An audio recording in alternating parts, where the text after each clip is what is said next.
From Spillane Field in Wareham, Massachusetts, it's Wareham Gateman Baseball on the Gateman Baseball Network as the Gatemen welcome the Harwich Mariners for the second and final time in the regular season. Hi, folks. Welcome to Spillane alongside my broadcast partner, Cameron Stewart. I'm J.D. Rachi. Gatemen coming off a 3-0 loss to the Falmouth Commodores yesterday.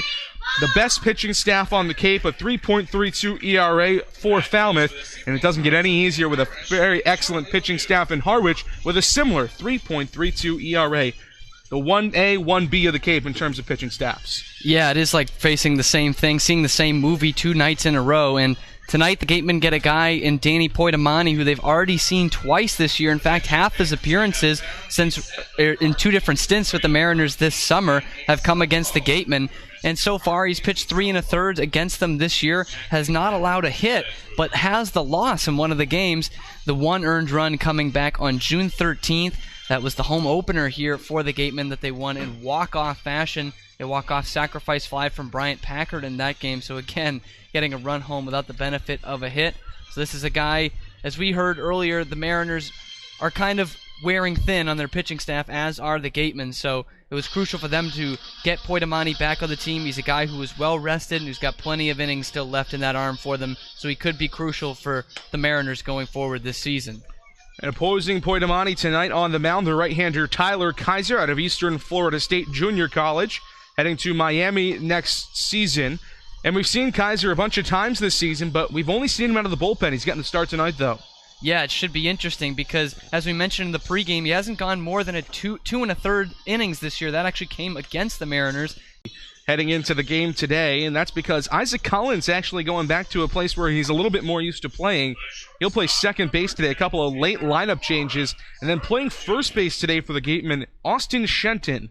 He has only DH'd and played third base this season, so it should be interesting to see what we have going on for Kaiser. He's ready to go here, and the first pitch he throws is in there for a strike to Tanner Morris, the shortstop out of the University of Virginia.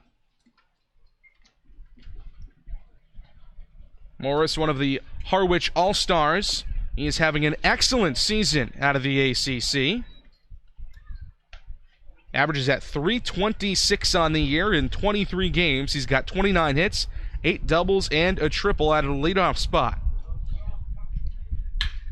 Rockets that one high and deep into right field. Jacob Goldfarb giving chase, and that's a leadoff bomb for Tanner Morris. Already it's 1-0 Harwich. Well, not the start Tyler Kaiser was asking for in his first start of the year. Won't be going too much longer if he leaves fastballs in like that. That's a really good hitter. You mentioned it, an all-star in Tanner Morris. He can turn on those. And we've seen it. That's the wind tunnel out there all year. It's not blowing too hard right now, but anything out to right field has seemed to carry out at Spillane Field this year. And he just got a hold of one, and really no doubt about it. Harwich coming into the day with just 9 home runs on the season as a team, the lowest number of home runs for any Cape League team, and Tanner Morris promptly changes that as the first pitch to Chris Galland is in for a strike. It's kind of been a weird day already, hasn't it, JD? The early start time, no infield outfielder batting practice for the Gatemen. They thought it was going to rain. We only got a little bit of drizzle. We didn't get the lineups till about 5 o'clock today, and even then we got our lineup changes for the Gatemen, defensive changes at 5:24 for a 5:30 game. So it's just been kind of a weird night so far, and a team with the lowest number of homers in the Cape League, homers in the first at-bat. Chris Galland has had himself a nice season. He's got a home run this year.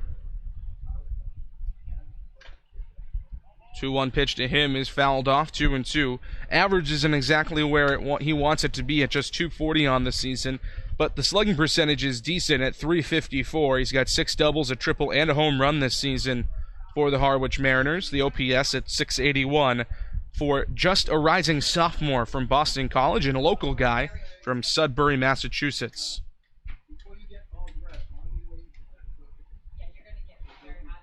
2-2 from Kaiser, pounded down the left field line, but foul. Just out in front of a fastball from Galland. He crushed that pitch, but didn't quite get it where he wanted it. Sudbury, one of those nice suburbs of Boston, known as a lacrosse town now, but once the home of one Babe Ruth. Used to live there when playing with the Red Sox.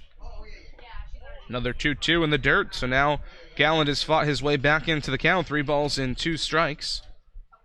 And this is not a great start for Tyler Kaiser, but not a great start for Drew Millis either, as he is doubled down right now and he is in some pain. He's down again. And he took a ball a couple nights ago in pretty much the same spot, lower abdominal area, you might say. And Don Snedden had to double check with him today when the teams came to see if he was good to catch, and he was very emphatic. He was ready to get back out there after missing the game last night. And here in the first inning, he takes one in pretty much the same spot. There's a lot of protection for the catcher. There's a lot of protection even in that area for the catcher. And somehow, some way, Drew Millis, 2 games in a row that he has played, has found a way to get hit right in that lower area.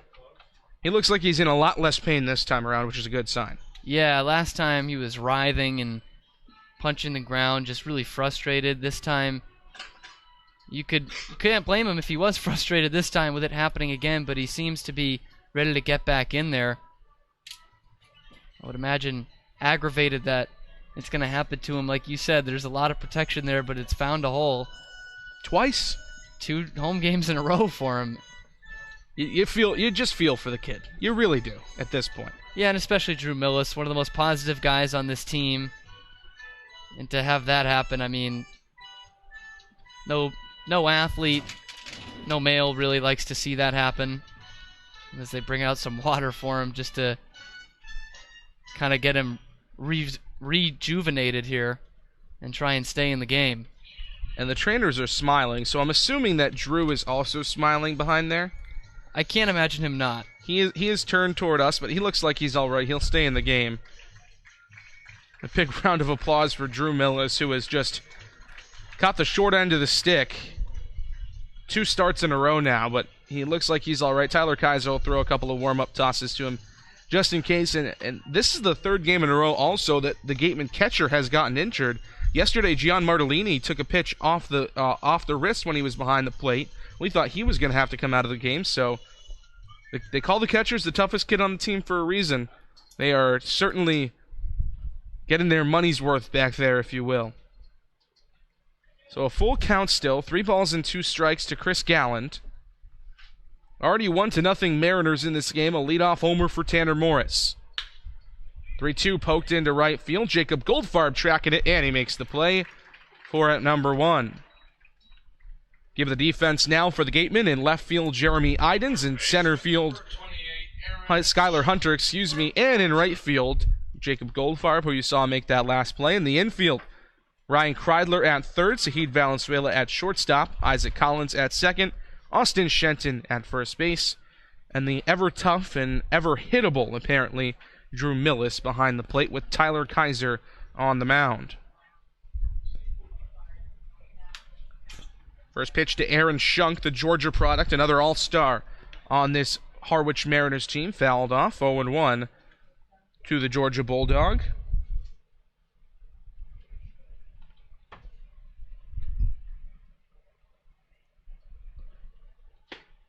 Big rip and a miss at a slider, nastiness out of the zone from Tyler Kaiser, and that's a pitch that he's really wanted to work on this summer. Yeah, he's mentioned it before, mentioned it in an interview with our Mary Orders, that was something he wanted to develop throughout the season, mix in an extra pitch. He makes the jump from junior college to major college baseball in the ACC next year, so that'll be really important for him, not only in this Cape League season, but going into next year's college baseball season. He's ahead 1-2 against Aaron Shunk here. Shunk hitting it at .313 through his first 16 games on the Cape. 1-2, waved on and missed. Big strikeout for Tyler Kaiser, his first of the day. Brought to you by Lang, Exifaris, and Bullard, the official strikeout sponsor of the Wareham Capemen, and this is a good sign, giving up a leadoff homer to Tanner Morris. He's bounced back and had 2 good at-bats against 2 really good hitters in Galland and Shunk. Yeah, worked a full count up to Galland that time, and Galland actually hit it pretty well, but it hung out there to right center field, and then just a lot of power from Tyler Kaiser that time. Had his pitches going in the last at-bat to Shunk and gets the swinging strikeout. Swing and miss stuff is going to be key for Tyler Kaiser. He hasn't had it too much this year. If he can develop that, that'll be crucial. He'll try to do it again here against another all-star in this Harwich lineup. Andre Lipsius, the first baseman out of Tennessee. hitting .297 on the season, an alternate for the All-Star team this year. Both Morris and Shunk also All-Stars. Appeal down to the first base umpire. He did go around. So the count now 1-2, and Kaiser again ahead of a good hitter.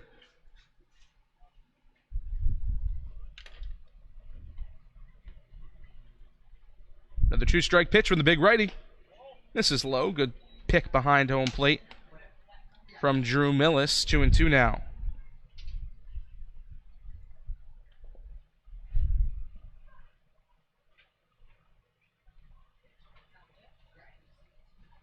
Two inside. 3 balls and 2 strikes. Tanner Morris and Aaron Shunk, both starters for Harwich. Meanwhile, Andre Lipsius, as he strikes out, big strikeout from Tyler Kaiser. Back-to-back Ks to end the inning. After giving up a solo homer to get the inning started, Tyler Kaiser bounces back in a big way, but Harwich does have a 1-0 lead as we head to the bottom of the first inning. Gateman coming to bat when we come back on the Gateman Baseball Network.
Bottom of the first inning, Isaac Collins to get the offense going for the Gatemen against the left-hander out of Stevens Institute of Technology, Danny Poitamani.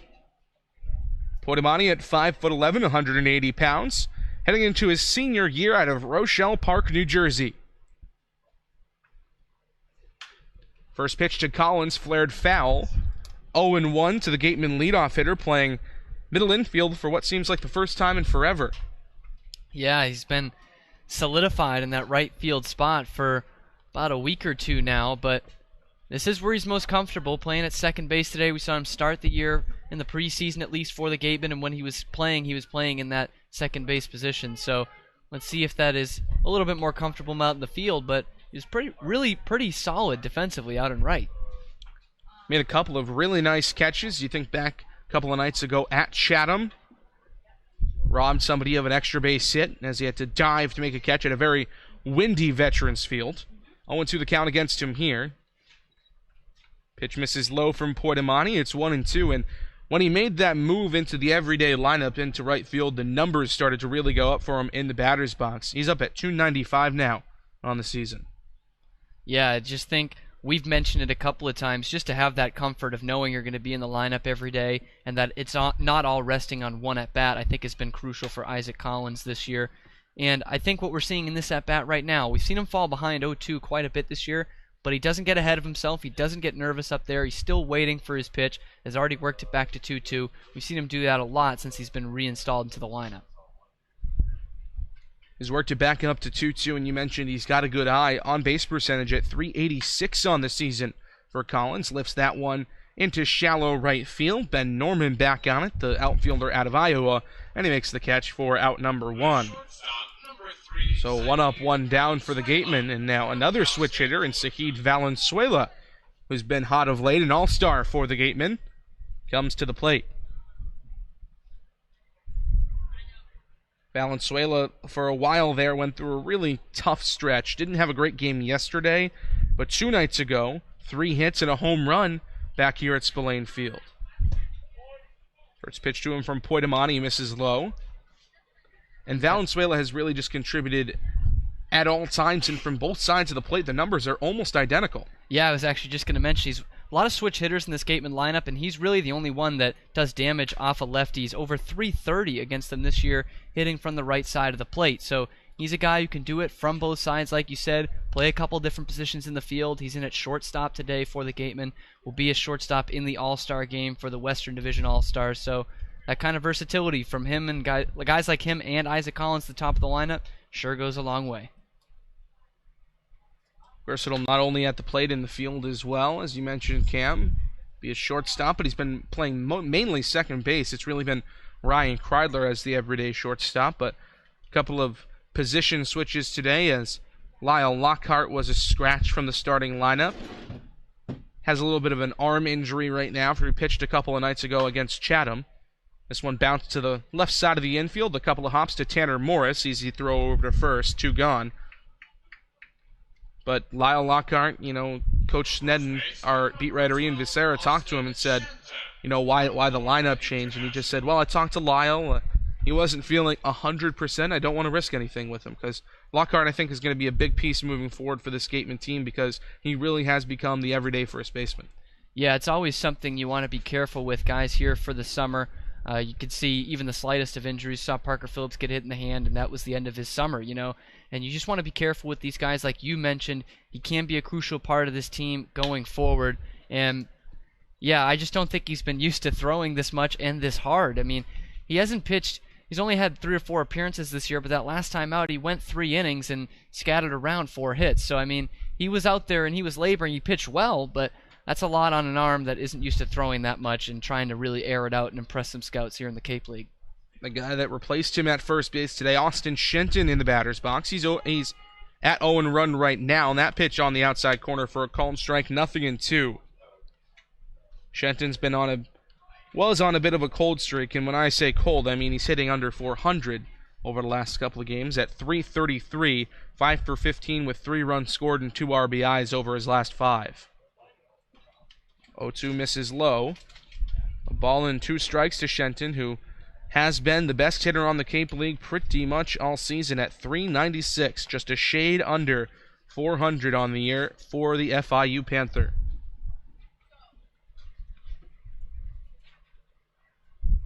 One-two outside, check swing, but not nearly enough to even encourage an appeal from Mason Meadows behind home plate.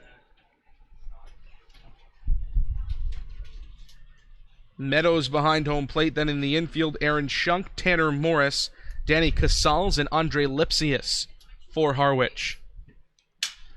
2-2 flared into shallow left field. The left fielder, Nate Eichhoff, coming in, and he makes the play. The Gatemen go down in order. 1-2-3 for Wareham in the bottom of the first, headed to the top of the second. Tyler Kaiser back to the mound when we come back on the Gatemen Baseball Network.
5, 6, 7 due up for the Harwich Mariners in the top of the second inning. Brad Debo, Danny Casals, and Ben Norman for the Mariners. Already up 1-0 here against Tyler Kaiser and the Gatemen. A leadoff home run for Tanner Morris back in the first inning, the difference maker thus far. Big Brad Debo, nicknamed Tank, out of North Carolina State. He's the DH today. Takes a first pitch strike, on the outside corner. 0-1. Debo at .220 in 18 games with 14 starts. We've seen him a couple of times this season. Caught in the first game of the year and then DH in that second one at White House Field. A 2-0 loss for the Gatemen last time these two teams squared off. 0-2 from Kaiser, fisted to the third base side for Ryan Kreidler. Big strong throw across the diamond in time, one gone.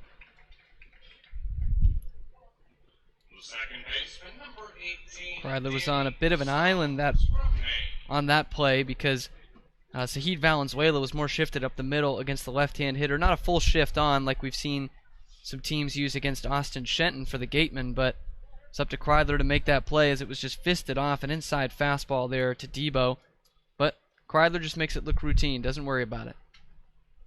And he's been the everyday shortstop for the Gatemen this season, but at UCLA, he started the season at short, really struggled, had a lot of errors in his first couple of games, and then got moved over to the hot corner, so he might be even a little bit more comfortable at third base than he is at short. Yeah, and it's interesting that we haven't seen him too much in that position. Obviously, Austin Shenton's been the everyday guy, seeing him at first base for the first time this year. Danny Casals from Maine ropes one into right field, and it one hops over the glove of Jacob Goldfarb. Moving up to second for Casals. He'll be in there with just one out. So a runner in scoring position for the first time today for Harwich, although they do have a 1-0 lead. And that's just not a good play by Goldfarb out there in right field. We've seen him out in left a few times for the Gatemen this year. And personally, I don't think he's taking very good routes to the ball, and he's been playing a bit too shallow out there in left, which has cost him on a hit or two. And this time, I mean, he just botches it. I mean, that's outfield 101 playing a base hit, and I think that gets the man up Casals an extra base. And it will be scored as a single for Danny Casals and then an error against Jacob Goldfarb on the advance to second base. First pitch into Ben Norman in there for a strike. Fastball from Kaiser to the Iowa Hawkeye Norman, hitting 190 on the season, so under the Mendoza line in 28 games. He's been pretty much an everyday guy for Harwich, just hasn't gotten the bat going.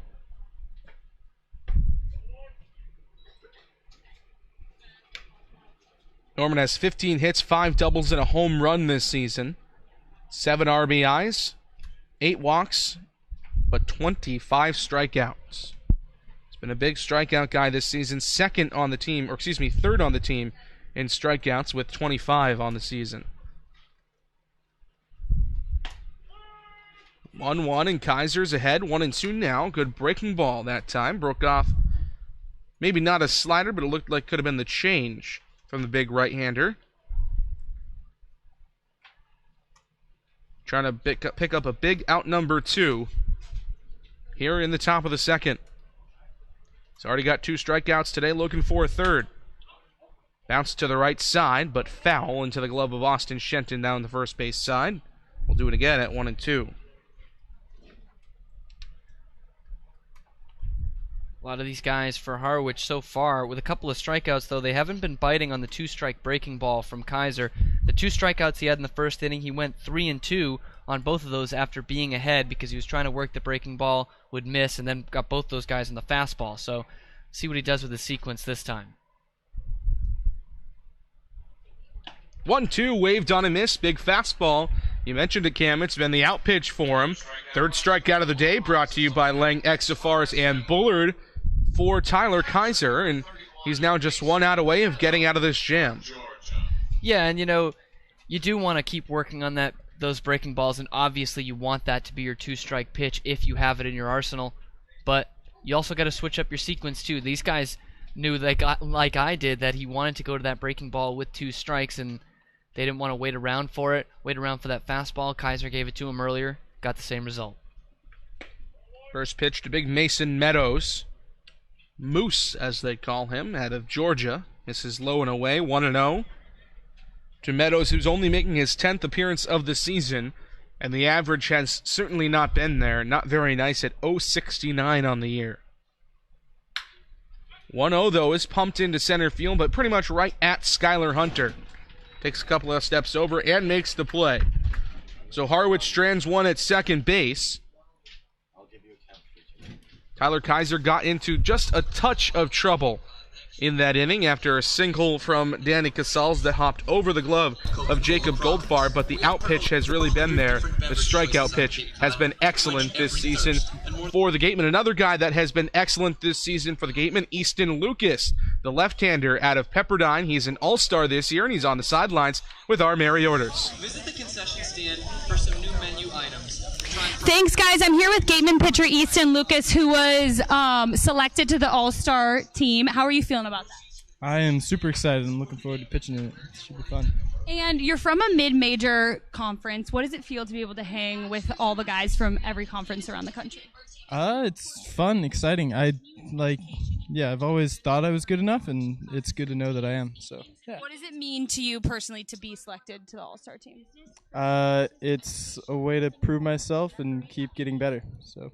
Yeah. And lastly, what are you most excited for next weekend? Probably just getting to meet a bunch of new people and getting to play more baseball. Easton, thanks so much. Guys, back to you. Thank you very much, Mary. Easton Lucas has been absolutely electric out of the bullpen, and he hasn't made an appearance in a couple of days. We could possibly see him in a long relief situation today with Tyler Kaiser on the mound. We mentioned that it might be a bit of a bullpen day. We haven't seen him since the 12th of July. There's usually a bit longer of a layoff in between appearances, but depending on how the rest of the game goes from Kaiser, I suppose we could see Easton Lucas today. Yeah, and he did go 4 1/3 back on that game, the 2-2 tie against Catuit. So there is some left. Gateman will obviously have an off day tomorrow as they'll head out to Fenway Park for their workout. So could be a guy used. He's been used in higher and higher leverage situations as the season has gone on, and he was really excellent that last time out against Catuit out at Lowell Park, the 2-2 tie. 4 1/3, just 1 earned run on 3 hits. Only struck out 2, but that's not really his game. So it is nice to see him in the All-Star game. He's a guy who those long relief guys don't usually get the credit they deserve, but he's really been used as a second starter in most of his appearances, and he's been excellent for the Gatemen this year, an ERA under 1. And another all-star at the plate for the Gatemen here as Jeremy Idens takes a first pitch fastball outside from Danny Poidamani. Idens this season, one of the best hitters on the Cape. He will be an all-star starter, .337 for the UCLA Bruin. He'll start in center field. He's moved all around the outfield so far this year. Started the year a lot in right field. Then we've seen him play center as Skylar Hunter has struggled at the plate. We've also seen him in left field where when he's been needed. He's in left field tonight.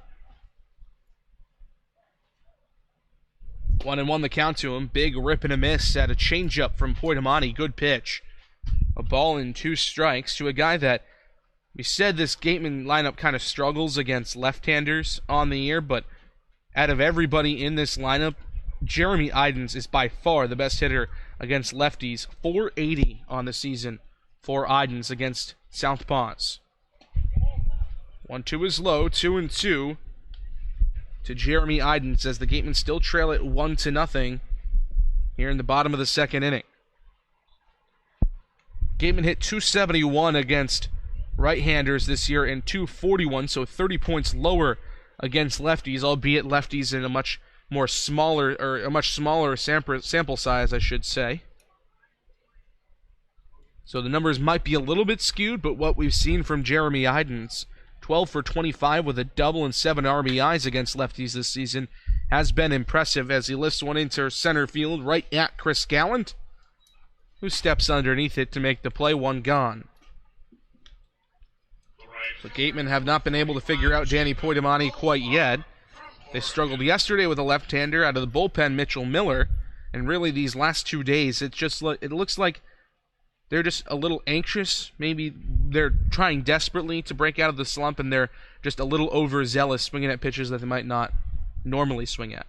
Yeah, and I think Poidamani and Mitchell Miller are both lefties, but they're also 2 completely different pitchers. Poidamani out here at 5'11", under 200 pounds. He's not a very big guy. He's not a big strikeout guy, whereas Mitchell Miller, tall, lanky, really good strikeout stuff.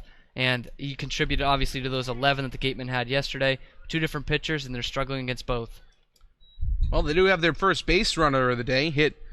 Pitch hits Jacob Goldfarb right in the back on the shoulder, and this kid is just an absolute on-base machine for the Gatemen. He hasn't hit all that great this year for Wareham, but the on-base percentage is at .625 for him. Kid just finds a way on. That's a big Billy Bean guy right there, isn't it? That'll keep you in the lineup. Little money ball action for Don Sneddon. Wasn't supposed to originally be in the lineup. He's the one that came in to replace Lyle Lockhart, who was a late scratch right before the game, but since he's come over from Katuitt, he's had eight at-bats. He's only got 2 hits, but he's also got 7 walks, including 3 in one game the other night against Chatham. He had a single in that game against the Anglers, then walked 3 times and was hit by a pitch. So he has just continued to trot down to first base whenever this Gateman team needs him to.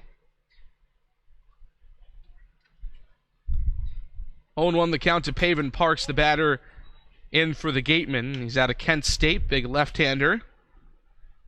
And as much as Jeremy Idens has had success against lefties this season, Paven Parks has struggled, an .091 average in 11 at-bats, just 1 hit for him against Southpaws. 1-1, fouled straight back, a ball and 2 strikes. And this is a guy that you really want to see get going in the next couple of days, at least until Bryant Packard gets back. You know, he will probably take over part of the Paven Parks spot in the order, but he is somebody you'd like to see get going, and you'd like to see drive in some more runs out of the heart of this order. Yeah, he's someone who just hasn't looked too much himself up there, like the numbers at Kent State would indicate. 15 strikeouts in a shortened season for him this year, and we saw it kind of boil over last night. He was the last out of the game in a strikeout, ended up throwing the bat, throwing the helmet. It's been pretty frustrating tenure on the Cape for Paven Parks, a guy who has just been lighting up the stat sheets. His college career got the attention of the San Diego Padres as well. It was rumored he was going to sign with them, but decided not to, stay at Kent State and play down here in the Cape, and it just hasn't gone the way he's wanted to so far. 1-2, though, lifted into shallow center field, and it'll get down in front of Chris Galland. So delivers his single here. Gateman in business for the first time today against Danny Poitamani. Runners at first and second with just 1 out for a good hitter in Ryan Kreidler. And we mentioned his struggle against lefties, Paven Parks. This is the type of stuff he has to do against them. Gets jammed on a pitch. Again, not trying to do too much with it. Knows he's not going to get pitches in his wheelhouse from a left-hander. Needs to adjust that swing a little bit. Chokes up and is just able to fist that one into center field. And just trying to do the little things for him, and that's how you're going to get back on track if you're Paven Parks. Does there, a single. He had 2 doubles a couple of nights ago. Had a really nice game. But it's been almost as if we've seen a really nice game from Paven Parks, then 2-3 games where he struggles. That's been the real inconsistency, has been the real issue, as Ryan Kreidler shoots one high and deep to right center field, and the right fielder coming over, Ben Norman. Paven Parks was all the way up to second. Jacob Goldfarb on his way to third. That's a well-hit ball from Ryan Kreidler, but a nice play from Galland. Yeah, that looked like extra bases right off the bat, but Norman out there in right field just reached. A couple of wispy clouds in the sky. Early 5:30 start on a Sunday afternoon in beautiful Wareham, Massachusetts. 0-2 in the dirt. Good stop by Mason Meadows behind the plate. 2 balls and 2 strikes. So I think Drew Millis is a bit like Isaac Collins. He'll get down 0-2 pretty quickly and then work his way back into counts pretty well.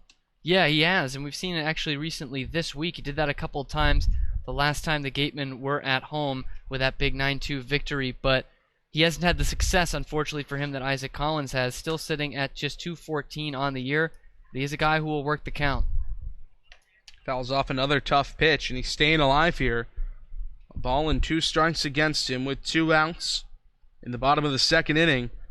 Gatemen trail it 1-0 against the Mariners, but they do have runners at first and second.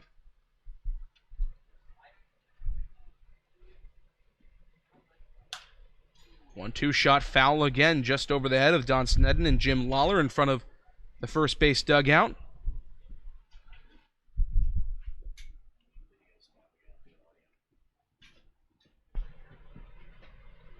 So a ball and 2 strikes. Runners at first and second for the Gatemen. 2 outs.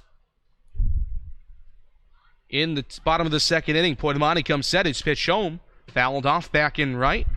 Still a ball and 2 strikes. And this is a good example of it. Drew Millis, a couple of pitches on the outside corner that are too close for comfort with 2 strikes. He's able to been fouling those off straight to the backstop and hopes to get one on the inside half. I want to apologize for a bit of technical difficulties. We will still get through this game, though. 1 and 2 for Poitamani. The left-hander comes set. His pitch home. Inside, almost hits Drew Millis. Probably would have hit on and popped up back in right. We'll do it again at 2 and 2.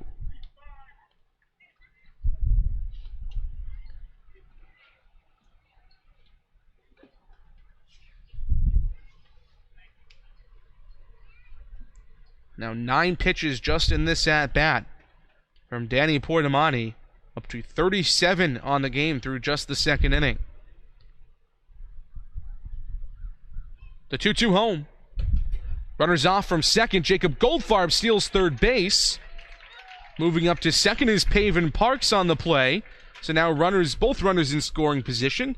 One's 90 feet away, one's 180 feet away. And Drew Millis has climbed back into the count from 0-2 to 3-2.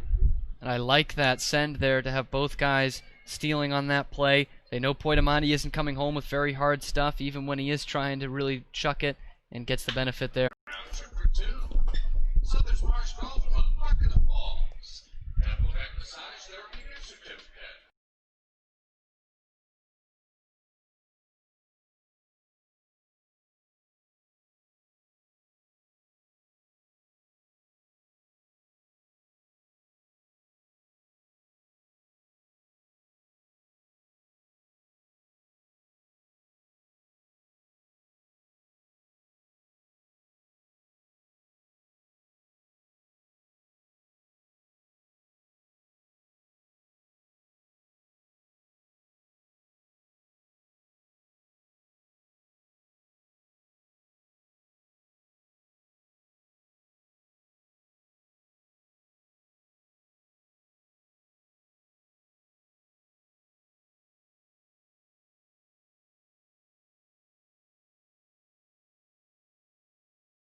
Top of the third inning from Spillane Field in Wareham, Massachusetts.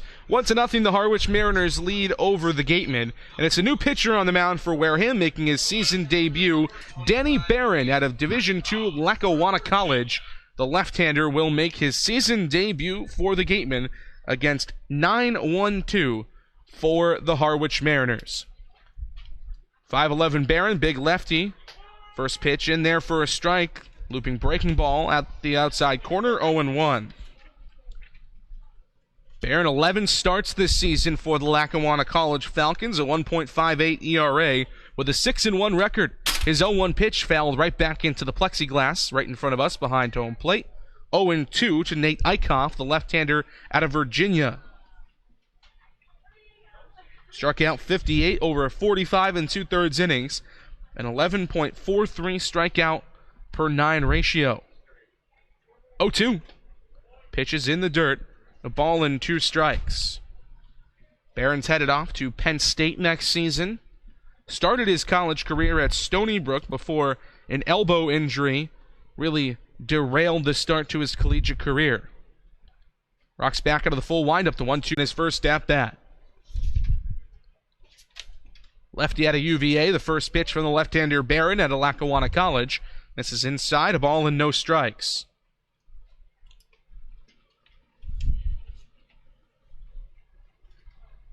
Barron peers into the catcher, Drew Millis, behind the plate. Nate Eichhoff being held on at first by Austin Shenton. 1-0 breaking ball, misses up and away, 2 balls and no strikes. Barron suffered from an elbow condition known as ulnar nerve entrapment. That's the reason he was at Lackawanna College. His 2-0 pitch on the outside corner for a strike, 2-1. So we've been told that today will be a staff day for the Gatemen, meaning that really what we've been saying all along, that it's going to be a bullpen day. Everybody going to go 2 or 3 innings. That's why Tyler Kaiser's day is done. 2-1 chop foul by Morris. 2-2 now on a high fastball. Kaiser ends the day 2 innings, 2 hits, a run with 3 strikeouts. So the power stuff was certainly there today for the right-hander headed off to Miami next year. 2-2 the count as Barron works out of the stretch from the middle of the rubber. His 2-2 pitch home to Morris is hit on the ground to the right side of the infield and through under the glove of Isaac Collins into right field for a single. Moving up to second is Nate Eichhoff. Back-to-back singles to get this inning going, or one, I should say a drop third strike and then a single from Tanner Morris. But both of the first batters of the inning reach here against Danny Barron, and there's runners at first and second with nobody out for Chris Galland. Yeah, definitely not the start you want if you're Joey Barron. You get the strikeout to the first guy, but he's able to advance to first base. It's always tough bouncing back from that. But couple that with the number 9 man in Nate Eichhoff, so you're flipping it back up to the top of the order, and a dangerous hitter in Tanner Morris, who's already homered today, and he's able to shoot a single back up there. And instead of having a guy on first with 1 out, you've got guys at first and second with nobody out, and the whole complexion of the inning changes. Now Drew Millis asks for time from the home plate umpire, and he and Isaac Collins are going to go out and have a chat with Danny Barron on the mound. Chris Galland is in the box right now. He's 0 for 1 today. Flied out sharply on a line to the center fielder Jacob Goldfarb back in the first inning after the Tanner Morris solo homer.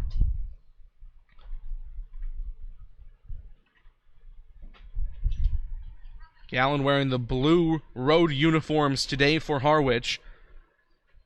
The Harwich Mariners logo and a red, blue, and white star on the upper left breast. First pitch to Galland, lays down a bunt down the third base side. Ryan Kreidler picks it up. His throw over to Isaac Collins covering the bag, not in time. Everybody's safe and the bases are loaded on a bunt single from Chris Galland. And he put it in the perfect spot, right in between the third baseman and the pitcher.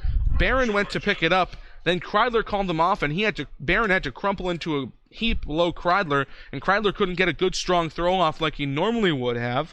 Isaac Collins a little bit late over to cover first base, and now bases are loaded with nobody out for Aaron Shunk. Yeah, it just gets from bad to worse there. This should be the third baseman's ball all the way, but because of, like you said, it was really in the perfect spot. Barron thinks he can get over, but even if he does, he's got to turn and fire. He's a lefty, so he's coming off the wrong side. And so it's good for Kreidler to take it, but Barron, unfortunately, going for the ball is in the way, and Kreidler can't make the strongest throw over there. And it's been kind of a weird inning so far. A drop third strike, a bunt single, mix in a legitimate single in there, and you've got the bases loaded for Harwich. 0-1 the count to Aaron Shunk after a first pitch breaking ball. The 0-1 home from the left-hander Barron is hit on the ground to third base, on to second for 1, and on to first, a double play. Coming in to score from third on the double play is Nate Eichhoff, and it's a 2-0 lead for the Harwich Mariners here in the third inning. And the Gatemen conceding the run still early enough in the game to get those 2 outs. I actually thought Eichhoff was slow coming off the bag at third base. They might have had a play at the force at the plate and still been able to turn 2, but Kreidler keeping it conservative there and is able to make the easy double play. So runner on at third base now in Tanner Morris. The first pitch to Andre Lipsius misses up and away. A ball and no strikes to the first baseman out of Tennessee.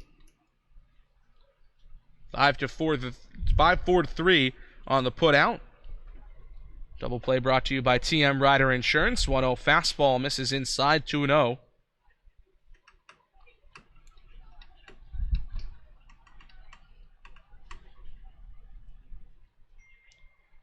Two balls and no strikes. Barron comes set. High leg kick and the pitch home.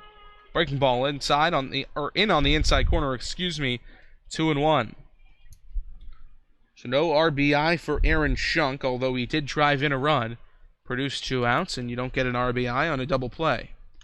And actually no earned run for Joey Barron as well. You remember Nate Eichhoff led off this inning, got on with the drop third strike. So because of that, he would not have gotten on base had it not been for the drop third strike. So no earned run for Barron this inning as well. 2 balls and 2 strikes, the count to Lipsius. Barron comes set, his pitch home. Waved on a miss, nasty slider breaking into the right-hand batter. First strikeout of the day for Barron, brought to you by Lang, Exifaris, and Bullard. That'll do it for the top of the third. 1 run comes across to score. Nate Eichhoff scores on Aaron Shunk's grounding into a double play. We're headed to the bottom half of the third inning. The Gatemen trying to break out of the slump when we come back on the Gatemen Baseball Network.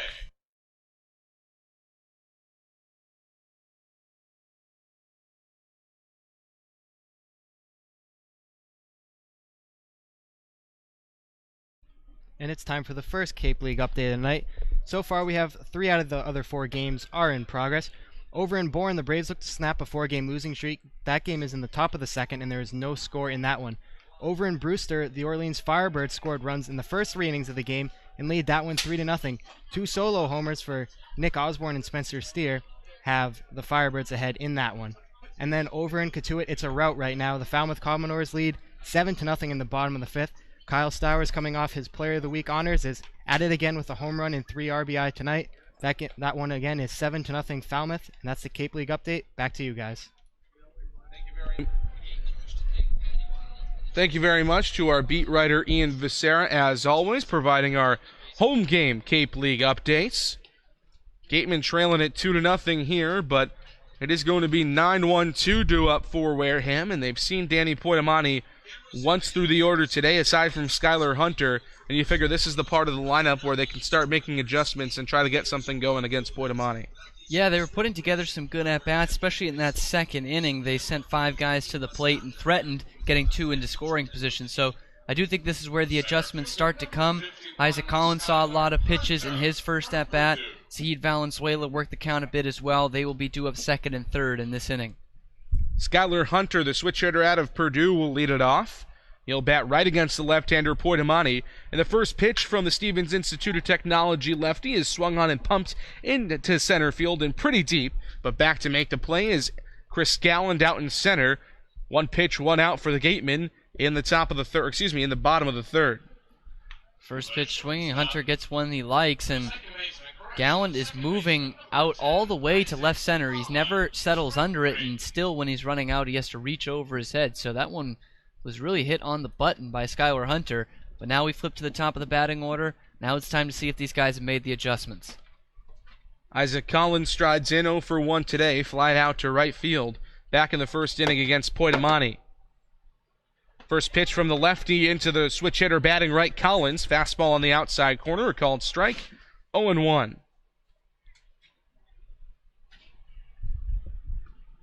Collins takes a deep breath, as he always does in between pitches. Waves a black bat over the plate a couple of times. Poitamani comes set. The 0-1 pitch is fouled back into the backstop behind home plate. 0-2.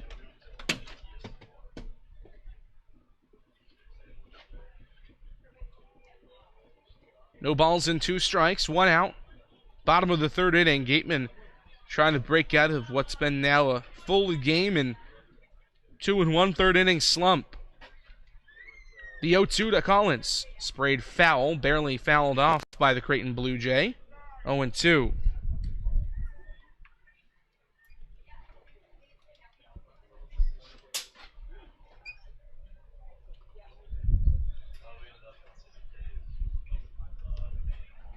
Saeed Valenzuela, the shortstop today on deck, has that bright red bat that he's been using over the past few days in his hands.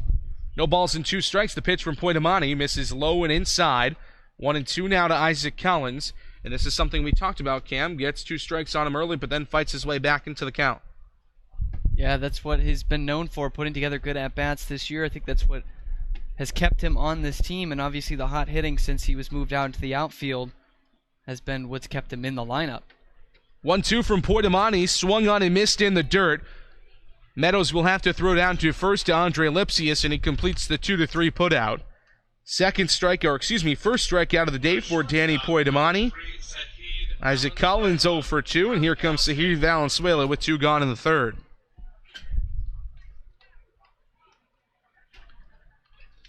Valenzuela 0 for 1 today, grounded out to the shortstop, the opposite shortstop, Tanner Morris, back in the first inning. Batting from the right side, as you mentioned, has been one of the better switch hitters to hit from both sides for the Gatemen.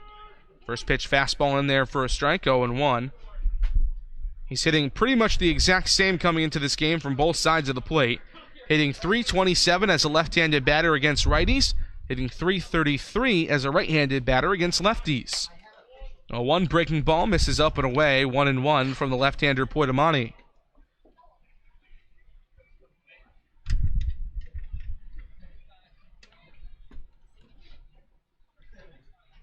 Poitamani comes set, glove in front of his face, rocks back, kicks high, and fires. 1-1 in at the knees, 1-2.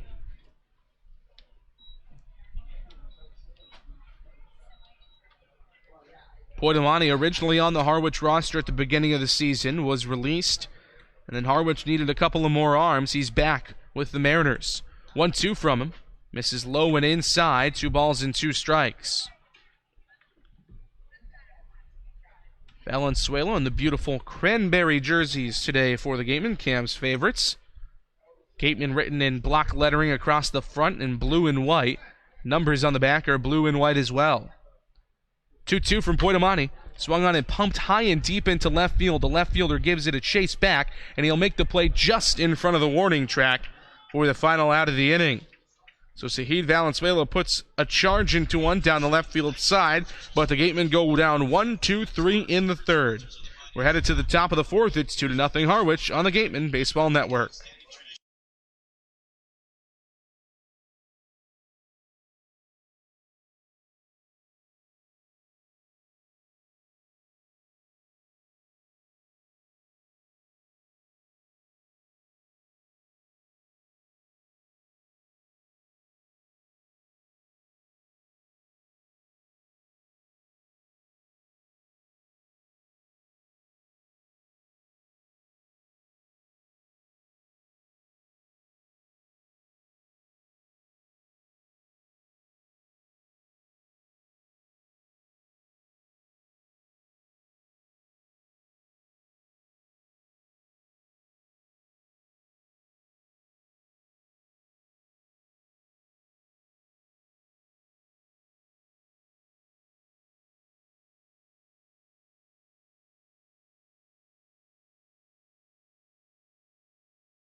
Another pitching change on the mound for the Gatemen here in the top of the fourth inning. Joey Barron's day is done. Right-hander Tyler Ahern into the game. Barron goes an inning, gives up 2 hits, 1 run unearned with a strikeout as the bullpen day continues for Wareham. Ahern, the tall and slender right-hander out of Florida State, his first pitch out of the full windup, misses low to Brad Debo, 1-0. Been a bit of a struggle for Ahern this year, an inflated 6.42 ERA. In each of his 3 appearances for the Gatemen, they've lost all 3 games, and he's gotten the loss on his record for 2 of them. 1-0 hit on the ground to the right side of the infield. Isaac Collins gobbles it up. His sidearm throw to Austin Shinton in time. 1 gone here in the fourth for Harwich. The second baseman, number 18, Danny Casals. Danny Casals, the second baseman from Maine, strides in. He's 1 for 1 today. Had a single into right field that then hopped over the glove of Jacob Goldfarb out there and moved up to second on the error. First pitch in there for a strike on the outside corner.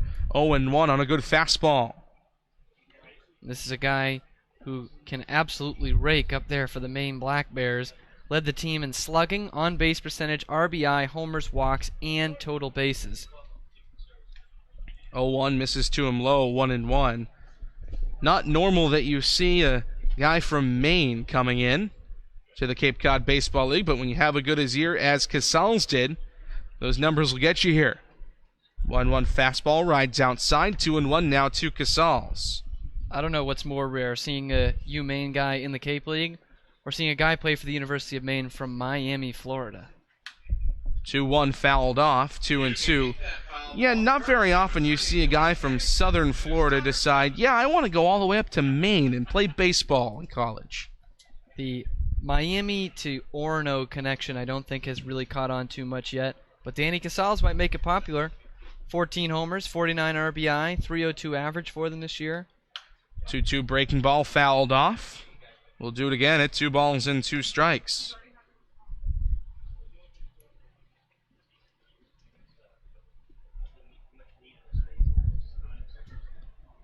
Open stance with short blue socks for the right-hander. The 2-2 from Ahern. Misses low and away, 3-2 now. Bright red batting helmets for the Harwich Mariners with the blue jerseys that we mentioned. White numbers on the black, gray pants with blue piping down either side. Payoff pitch, 3-2. Misses up and in. Casals on with a 1-out walk. Here comes Ben Norman. Right fielder, number 19, Ben. That's something that has really been an issue for Ahern this year. In his 3 appearances, he's only given up 2 walks. So that's not something that's really come back to bite him. More hard hit balls off him, as opponents have hit 300 off him in their last 2 appearances for Ahern. Last appearance coming in a start, an 8-1 loss to the Brewster Whitecaps. First pitch to Ben Norman, shows bunt, pulls it back, called strike anyway. 0-1. Norman 0 for 1 today, struck out swinging against Tyler Kaiser back in the second inning. The third strikeout and final strikeout of the day for Kaiser through his 2 innings of work. Ahern working from the first base side of the rummer, comes set chin high, spins and throws back to first, but back in headlong is Casals at first.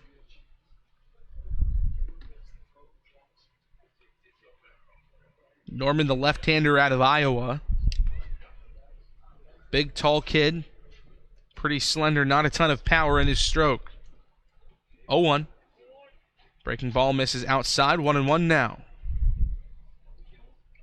Norman 6'2", 190, 5 doubles and 3 triples this season for the Iowa Hawkeyes. He hit just 189 in 47 games with 29 starts. No homers for him. The 1-1 from Ahern, swung on and fouled back right toward us, 1-2.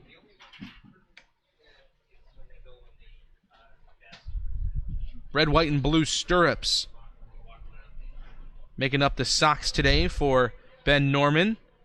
Blue and then a couple of layers of red, white, and blue stripes. Those stirrups over white socks with black cleats today for the Iowa Hawkeye. A ball and 2 strikes. Being held on at first is the runner Danny Casals. Ahern checks back over there. The 1-2 pitch from the right-hander. This is down and away on a breaking ball, 2-2.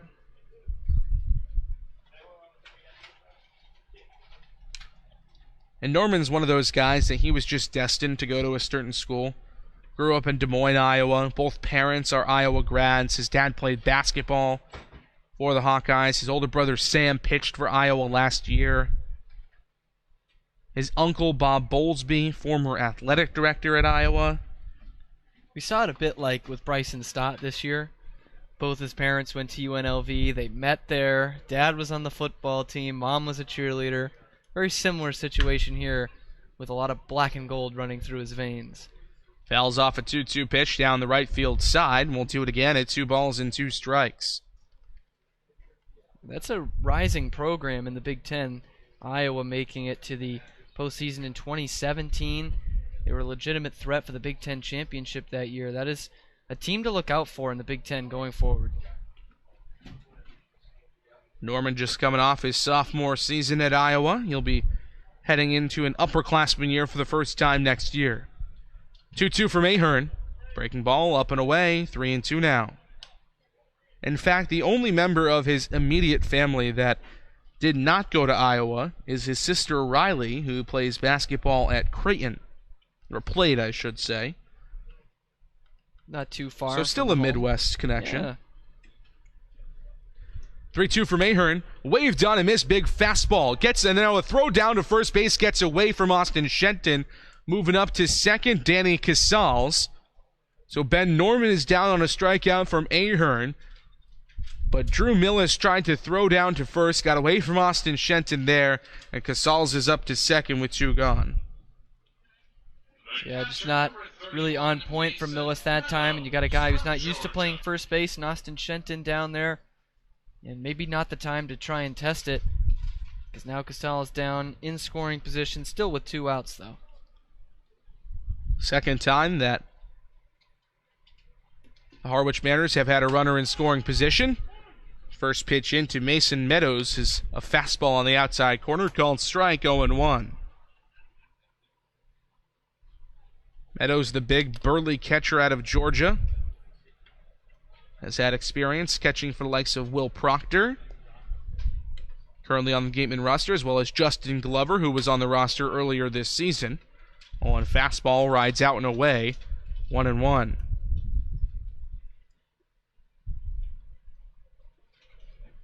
Meadows this season at Georgia, .289, as a redshirt freshman, was on the All-SEC freshman team out of Roswell, Georgia, and Pope High School. Ahern comes set, looks back at second base, chin high. 2 looks back, now the 1-1. Slider swung on and clipped foul back and right. Do you think Ball and 2 strikes now. Do you think he got the same flack that Ben Simmons did for winning Rookie of the Year? Redshirt freshman on the freshman team? I would much the same assume that scenario. people cared a little bit less about the All-SEC freshman team than they did about NBA Rookie of the Year, especially because Donovan Mitchell had such a good season outside of Ben Simmons. I'm not an expert on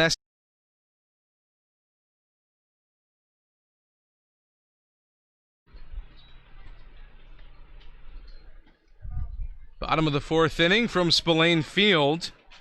2-2 the count to Austin Shenton, who's leading it off against Danny Portamani, the left-hander out of Stevens Institute of Technology.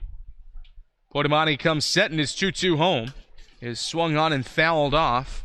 Still 2 balls and 2 strikes. And you can actually see Austin Shenton now, so that does mean our video feed is back. Was out there for a couple of innings, but we are back and ready to go. Shenton's got 2 strikes against him against Portamani. He is 0 for 1 today. Flied out to left field against the left-hander back in the 1st inning. Much like yesterday, Gateman struggling offensively. Just 1 hit through the first 3 innings against Portamani, who has looked sharp in this game. Another one sprayed foul. Rather, that one actually gets under it pretty nicely. 2-2 pitch, and it's skied out to left field. Nate Eichhoff has to race back and make the play. 1 gone in the 4th. This ball, even with no real wind out there at Spillane, that one just kept carrying and carrying out to left field. A good piece of it from Austin Shenton. And Eichhoff just has to keep backtracking, and he's only about a step or 2 in front of the wall when he makes that catch. So giving it a ride there was Austin Shenton for kind of a loud out number 1. And Shenton's semi-struggles continue. He went 0 for yesterday, although he didn't go 0 for. He had 1 hit on the day. He and Jeremy Idens providing the sole offense of the day for the Gatemen.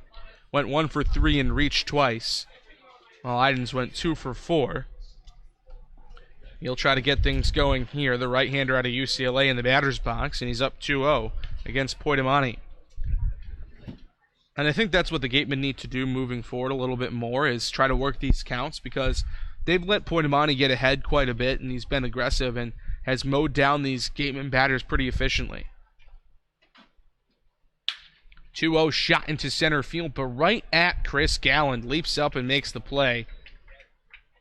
You heard the sound of the bat, the crack of the bat there. It sounded great, but it was just hit right at Gallen. Not much you can do if you're Jeremy Idens there. You put good wood on the ball, just couldn't find a gap. Yeah, straightaway center there. Gallen actually misreads it a bit. He's coming in and has to eventually reach up to grab it, but that's 2 hard-hit balls for the Gatemen this inning that have resulted in outs. Those start to come around for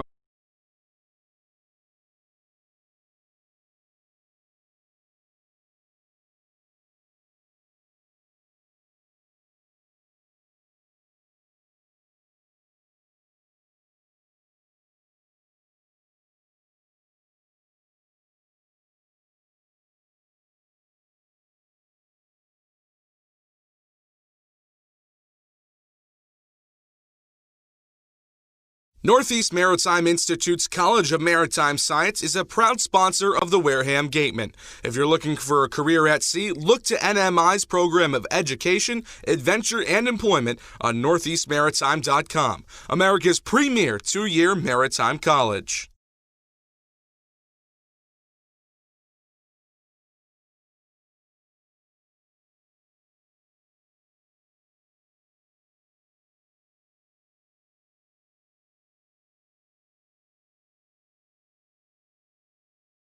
Gateman Baseball is officially sponsored by Robertson's GMC, the truck professionals. Located just 2 miles away on Cranberry Highway, we are proud to sponsor the Gateman Youth Clinic for 2018. Robertson's GMC. We are professional grade. Power like a pro.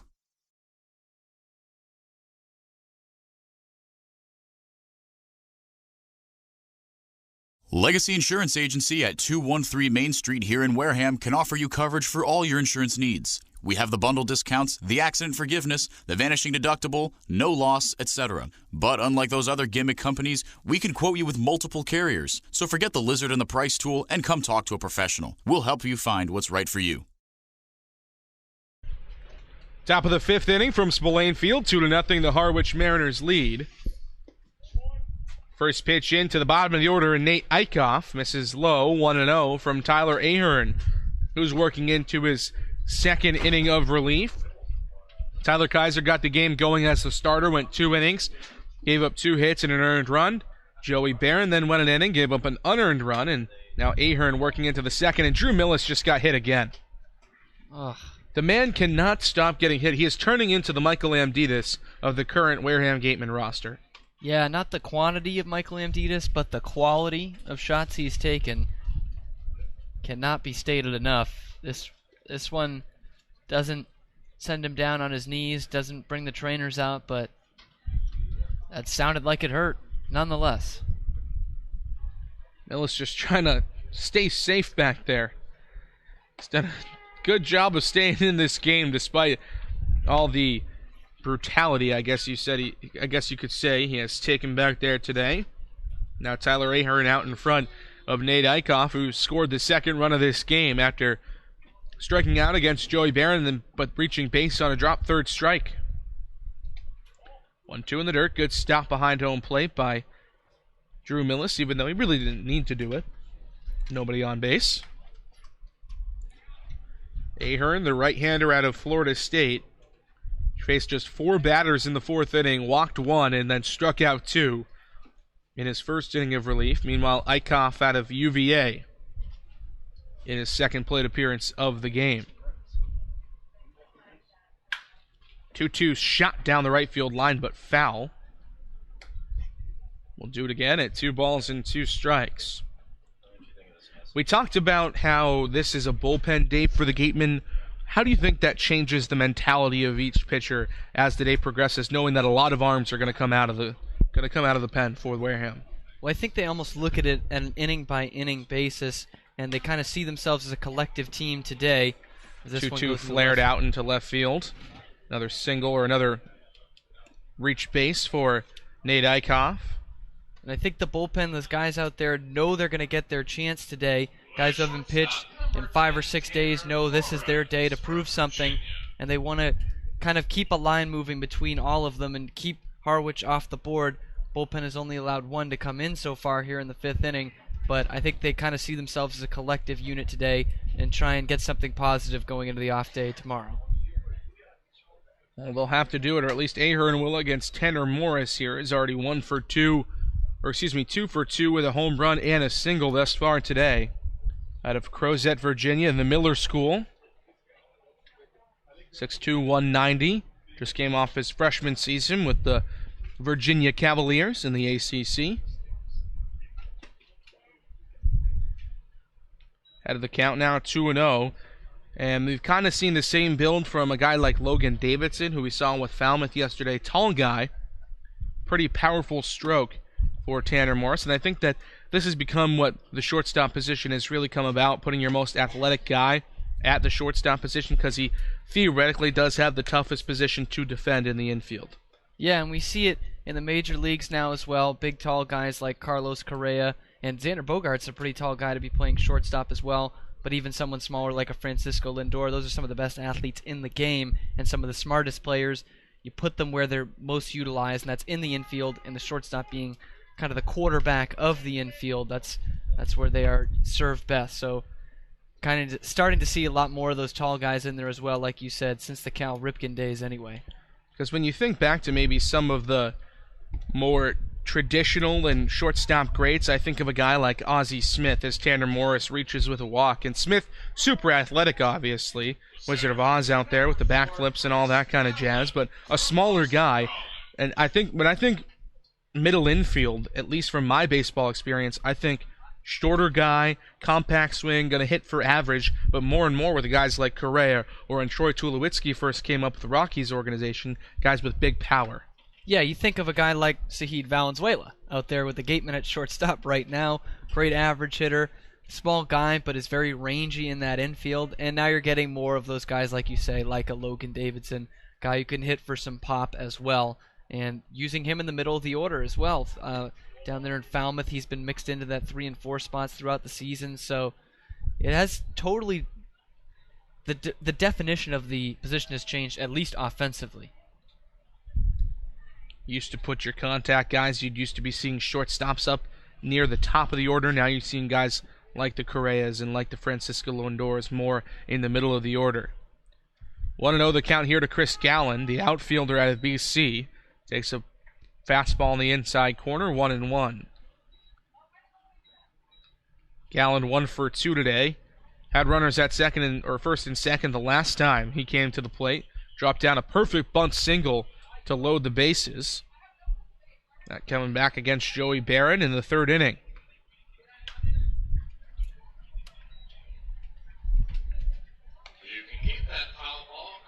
Gallen, a guy that had an excellent season as a freshman in the ACC, hit .316 for the Boston College Eagles in 48 games. 54 hits, 10 doubles, 2 triples with 18 RBIs, and just like his teammate Tanner Morris, was all ACC freshman team. 1-2 looped into the 3.5 full and down for a base hit. Bases loaded once again now for the Harwich Mariners, this time against Tyler Ahern. And just like in the 3rd inning, here comes Aaron Shunk. And this is real danger time for Tyler Ahern and the Wareham Gatemen. They have not been able to get anything going offensively the last day and a half now. Tis Wareham. And now down 2-0. About to go into the second half of the game. We're in the top of the 5th right now, and the bases are loaded with nobody out. Heart of the order coming up for Harwich, a team that has struggled to score runs this year, but has regained some confidence today. Has been putting together some good at-bats, has put together some good chances. So this could get out of hand right now for the Gatemen if they don't buckle down. And making sure that the Gatemen do buckle down is the pitching coach, Jim Lawler. He's out to the mound for a visit to discuss strategy, and you can discuss investment strategy with Joe Crespi of Merrill Lynch, who sponsors this trip to the mound from Jim Lawler. So no turnover yet in terms of getting Tyler Ahern out of the game, although over the right field wall we can make out 2 right-handers warming in the bullpen for the Gatemen. This is a bullpen day after all, and Ahern has put himself in a tough situation. Nobody out in this top of the 5th inning. Bases are loaded against him. And the Gatemen are not going to play in. They will play at double play depth, so much like the 3rd inning, they will trade 2 outs for a run.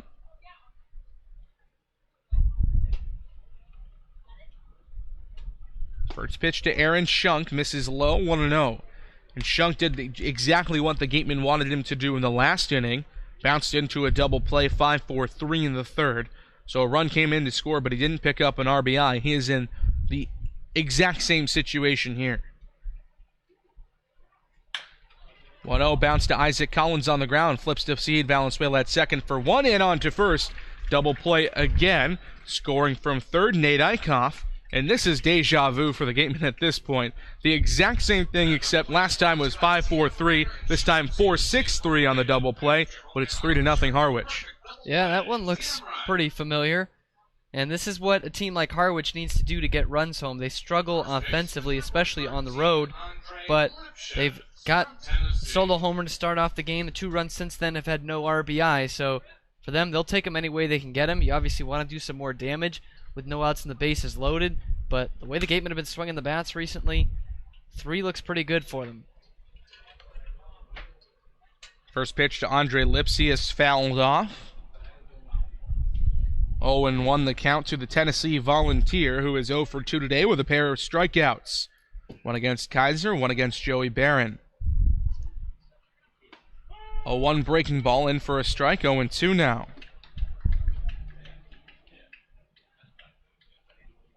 That last double play brought to you by TM Ryder Insurance Agency. Package your home and auto insurance for the perfect double play. TM Ryder, steering and securing your course for insurance since 1877. Good stop from Drew Millis behind the plate. Tanner Morris still a threat on at third base.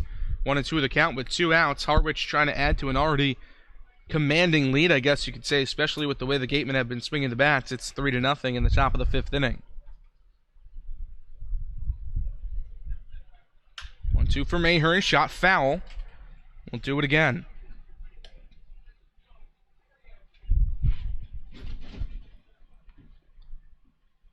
Lipsius, one of the all-stars on this team for the Harwich Mariners, and they won't have to go very far to play in that all-star game next weekend. It's at their own home park.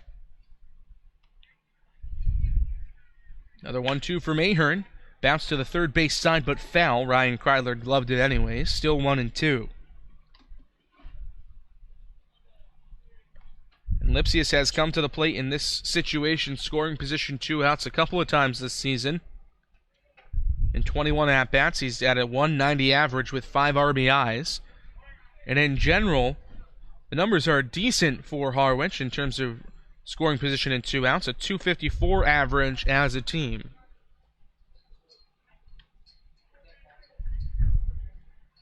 Drew Millis working hard behind home plate, trying to keep that run away from the scoreboard. 3-0 Harwich right now with Tanner Morris just 90 feet away. Another 2-strike pitch from Ahern, and another foul ball off the bat of Andre Lipsius. We'll do it again, still 2-2.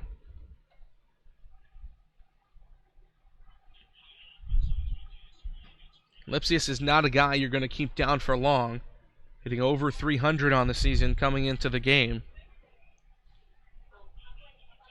Big spot for him here, bigger spot for Tyler Ahern.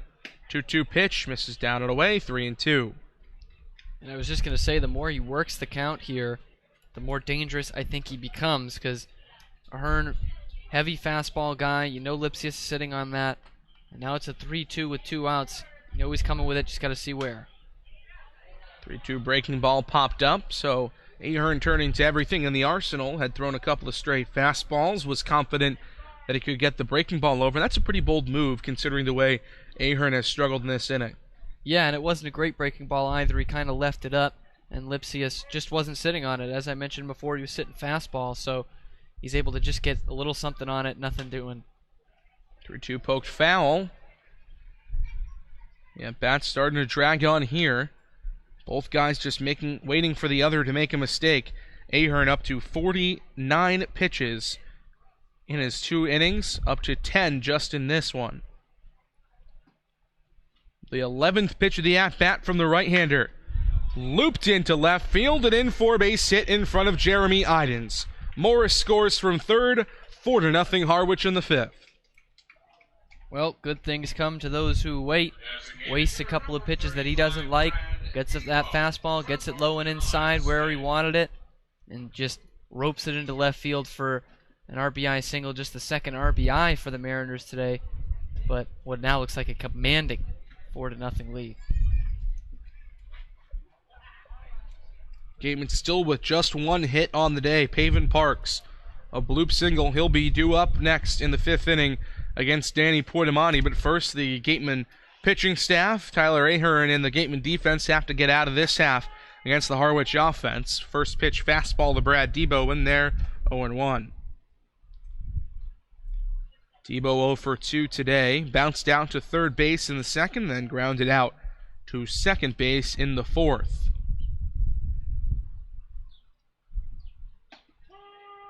Called strike on the outside corner again, and Ahern has bounced back. He's ahead of the count, 0-2.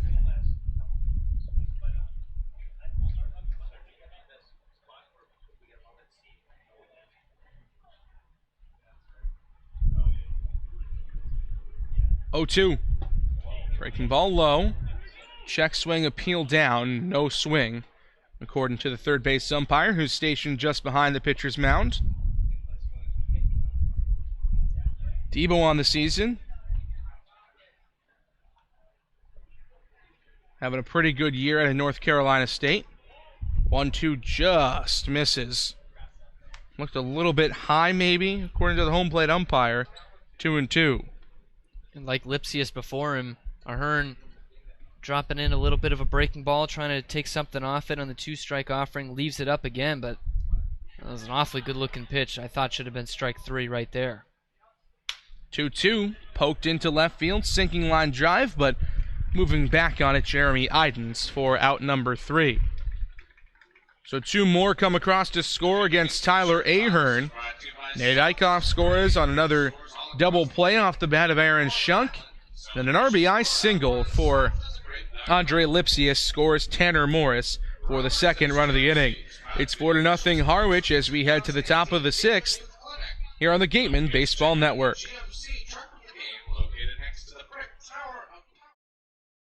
Shop from home year-round on Gateman.org. You can customize your Gateman gear from any device, anywhere. We offer a large selection of apparel and unique gifts 24/7, 365. Hard to find sizes, colors, and styles. Youth Clinic registration is also available. Visit us today and remember us for holiday gifts at Gateman.org. Cape Cod Healthcare is the leading provider of healthcare services for residents and visitors of Cape Cod, with 2 acute care hospitals and more than 450 physicians. For more information, please visit CapeCodHealth.org. Cape Cod Healthcare. Expert physicians, quality hospitals, superior care.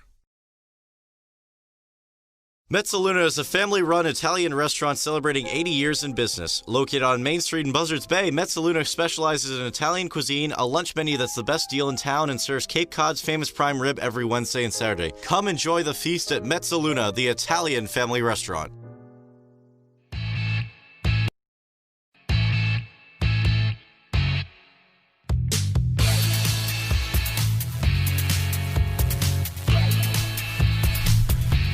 The man with the only hit of the day for the Wareham Gatemen, Pavin Parks, leads off the bottom of the 5th inning for the Wareham Gatemen here on the Gateman Baseball Network. 4-0, the Harwich Mariners lead it over the hometown Gatemen here from Spillane Field. J.D. Rachi alongside Cameron Stewart. Danny Poitamani has been excellent on the mound. Left-hander out of Stevens Institute of Technology has given up just that one hit and only 2 base runners against him in this game. First pitch in to Pavin Parks, misses inside, 1-0. Parps a bloop single into center field back in the 2nd inning. We thought that maybe would get a rally going for the Gatemen, and it did to some extent. They got runners to 2nd and 3rd before they were stranded there. And I think this is a big inning for the Gatemen offensively. As I look at my scorecard here, it's not been a ground ball fest from Poitamani. A lot of fly balls out to the outfield. And we saw last inning a couple that were hit hard by Shenton and Idens. Those got to start coming around if you're Wareham or you're in some trouble. Parks ahead of the count against Poitamani here, 2-1. And we talked about it last time that Parks was at the plate. It seems like it's 1 game on, 2-3 games off for Parks. we're about due for that time where it's one game on for Paven Park, so if he can get something going here against Danny Poitamani, the Gatemen might just be in business with good hitters in Ryan Kreidler and Drew Millis behind him.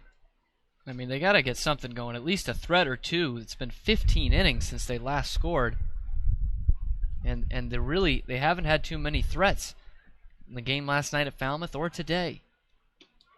Only one inning, make it 2 now, where Gatemen have reached base.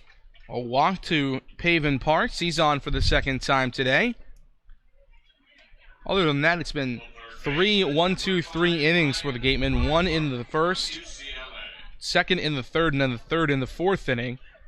That second inning was the only time where the Gatemen really got anything of substance going against Poitamani. Yeah, and I mentioned, hasn't felt like they've had a threat in a while. They did have second and third in that second inning, but with 2 outs, and it didn't seem too likely that the Gatemen were going to be able to score in that inning either. Ryan Kreidler came up with runners at first and second before flying out to right field in that inning. On a well-hit ball into the gap that we thought could have gotten down, but Ben Norman out there in right made a nice play. 0-2 the count here to the right-hander Kreidler with Paven Parks on at first base. And Poitamani, this will probably be his last inning, getting to that Cape League pitch count end at 67 right now. Can't imagine he'd be going too much further. One thing that could kind of throw that number a little higher, though, is the fact that he does go to a D3 school. Probably not as strict inning counts as maybe a Division guy one would be, but Poitamani has pitched like a D1 product today. 1-2 inside. Kreidler insisted that it hit him on the elbow. The home plate umpire is having absolutely none of it, and Don Sneddon's going to come out and have a chat. Yeah, he's just yelling at Kreidler to get back in the box. We actually get a pretty good look from up here, and I don't think it did hit him. Maybe a bit on the sleeve of the cranberry uniform, but he was really trying to sell it that time. Gatemen will take base runners any way they can get him in this stretch. Pretty impassioned debate here for Don Sneddon. Home plate umpires kind of done talking about it now as he'll head back to his perch behind the catcher Meadows. And Don Sneddon will head back to his perch behind the protective screening in front of the third base dugout. So after a little bit of drama, it's a 2-2 count to Ryan Kreidler. Ropes one down the left field line, and that'll get down for extra bases. Paven Parks around second, heading for third. He'll be held up there, but it's a double for Ryan Kreidler, and the bats have gotten going here for the Gatemen in the fifth. Maybe a little divine intervention there for the Gatemen, trying to sell it. Ryan Kreidler that he got hit by a pitch. He's sent back to the box, and who wants to get hit by a pitch when you can rope a double down the left field line? That's what Kreidler does this time. And we talk about hasn't been a threat in a while for the Gatemen. They had second and third with 2 outs in the second. How about second and third with nobody out in this frame? This is the best scoring chance the Gatemen have had in 2 games. Same exact positioning, second and third as the second inning, but now with just nobody out, there are a lot of ways to score runners from second and third with nobody out in the inning. The first pitch to Drew Millis is in there for a strike, 0-1.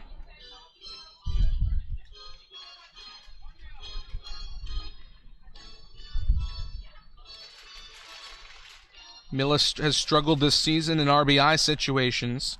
Just a 118 average and 17 at-bats with runners in scoring position. Only 2 RBIs. Pitch gets away from Mason Meadows. Paven Parks chugging for home, and he is thrown out at home plate. Great reaction from Mason Meadows. A great tag from Danny Poitamani. And Don Sneddon is not pleased with the call. He'll come out and argue with the home plate umpire. Meanwhile, Kreidler did move up to third on the play. And that is probably going to change the whole complexion of this scoring opportunity for the Gatemen. You saw when the ball got away, Drew Millis is actually trying to hold Paven Parks up, but Paven wasn't waiting for that call from the batter Millis, which he should typically do.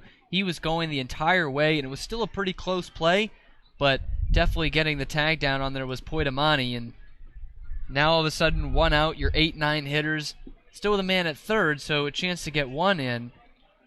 But it becomes all the more harder here for the Gatemen to finally get a run on the board. Taking a look at that last replay, it looked like, especially even when I saw it the first time, it looked like Pavin Parks started his slide a little bit too early, and then he stopped short of the home plate when he made his slide. Looking at it again here, he starts to pop up of it as if he's in, but Poitamani made the tag. I just don't think Pavin Parks got as far as he thought he did. So, a wasted opportunity for the Gatemen, at least for now. There's still a runner at third with less than 2 outs. 1 out in this inning with Ryan Kreidler at third and Drew Millis at the plate. So still a good run-scoring opportunity for Wareham. But it certainly does change the complexion, as you said, Cam. 2-1 pumped high and deep into left field, but foul. Nate Eichhoff gave it a look, but it'll get out of play. That's not something we're used to seeing. I don't think the Gatemen have had a man thrown out at the plate this year. And they've scored on quite a few of those. Pass balls, wild pitches. They just have good instinctual base runners on this team. I just think that was the wrong read by Pavin Parks that time, and he got gunned down because of it. 2-2 hit on the ground to the third baseman. They'll sacrifice a run here. Ryan Kreidler comes in to score. Drew Millis with the RBI ground out. First run of the day for the Gatemen. It's 4-1. Yeah, they're lucky that was only the first out that Pavin Parks was gunned down at. Because of that very play right there, you can score on the ground out. And if you're the Gatemen, it's still early enough in this game. You just want to get on the board. You want to get the ball rolling, if you will. But you just got to wonder what it could have been. 2 outs now for Skylar Hunter, who's 0 for 1 today. Flied out to center field, pumps one into right field this time around, but pretty much right at Ben Norman, who camps underneath it for out number 3. So the Gatemen finally push one across their first run in the last 15 innings. Dating back to the Falmouth Commodores game yesterday. We're headed to the top of the 6th. It's 4-1 Harwich here on the Gatemen Baseball Network. Soft as a Grape has 10 retail locations on Cape Cod. Stop into a Soft as a Grape store for the best Cape Cod products. Stores located in Falmouth, Mashpee, Woods Hole, Hyannis, Chatham, Provincetown, Edgartown, Oak Bluffs, and Vineyard Haven. From beach day to every day, Soft as a Grape has you covered. Whatever your goals may be, Joe Crespi and the Merrill Lynch of Taunton will work with you to develop a customized financial strategy designed to help you pursue what's important to you. Managing your wealth and listening to you is their top priority. Folks, after the game, be sure to visit El Mariachi on Main Street for the best Mexican food in Wareham. The cantina provides a delicious late-night snack accompanied by fun cocktails.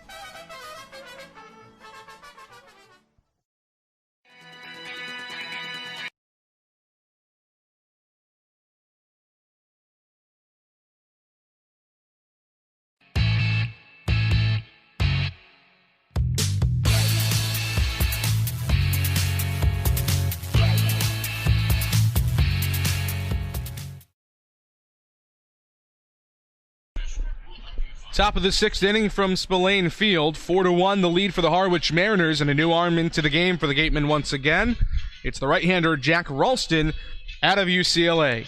This pitching change is brought to you by the Bay Point Club, Onset's 18-hole championship golf course. With a driving range open 7 days a week and senior discounts offered every day, we're always welcome to the public, so go.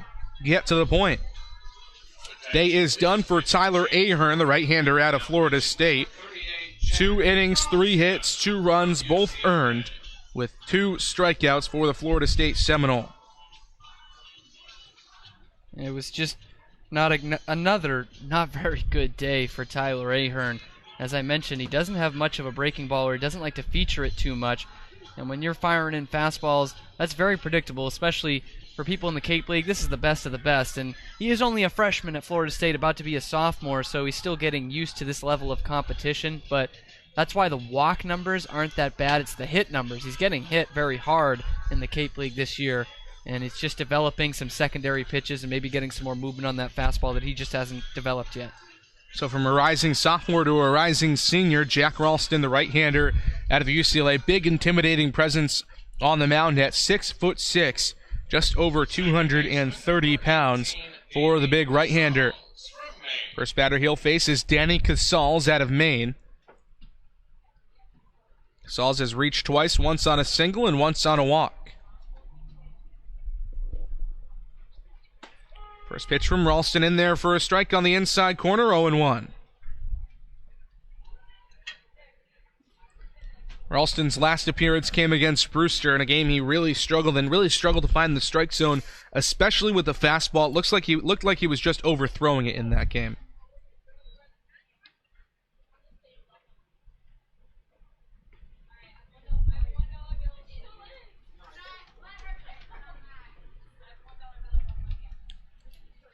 One and one the count from the big right-hander to Danny Casals.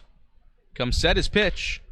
Hit on the ground to the shortstop. Valenzuela picks it on a backhand. Throw in the dirt, gets over the head of Austin Shenton, who tried to pick it. Casals up to second base, and not the way you want to get this inning going defensively if you're the Gateman.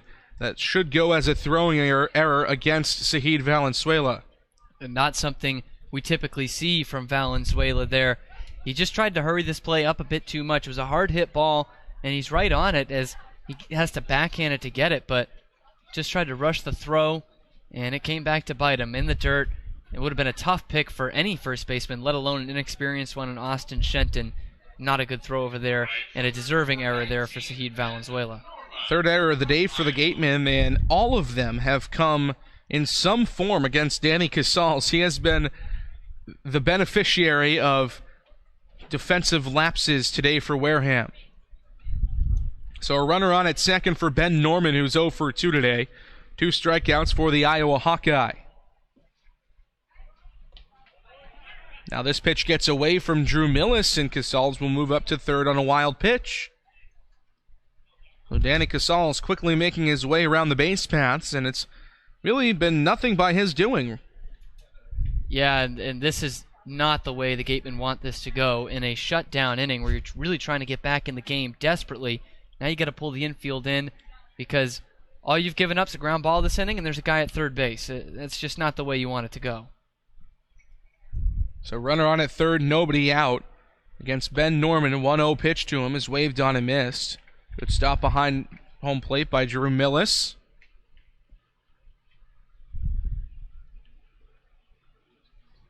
Norman, as we mentioned, 0 for 2 today with a pair of strikeouts. I'll look to change that and add to this Harwich lead. It's 4-1 in the top of the 6th inning.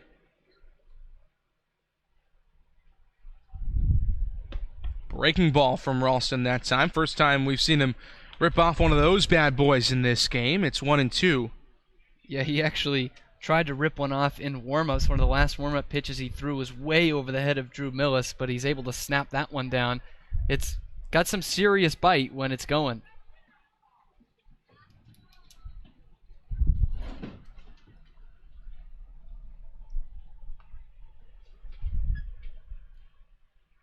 Runner at third, the 1-2 pitch from Ralston. Breaking ball misses low and inside, 2-2.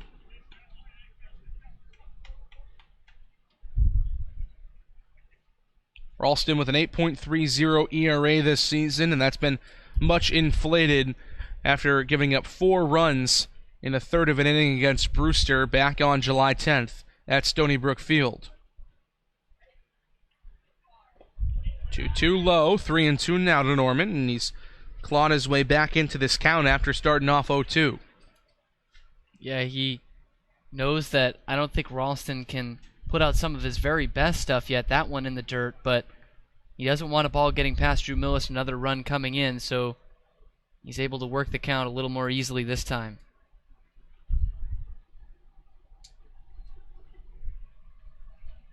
Payoff pitch from Ralston.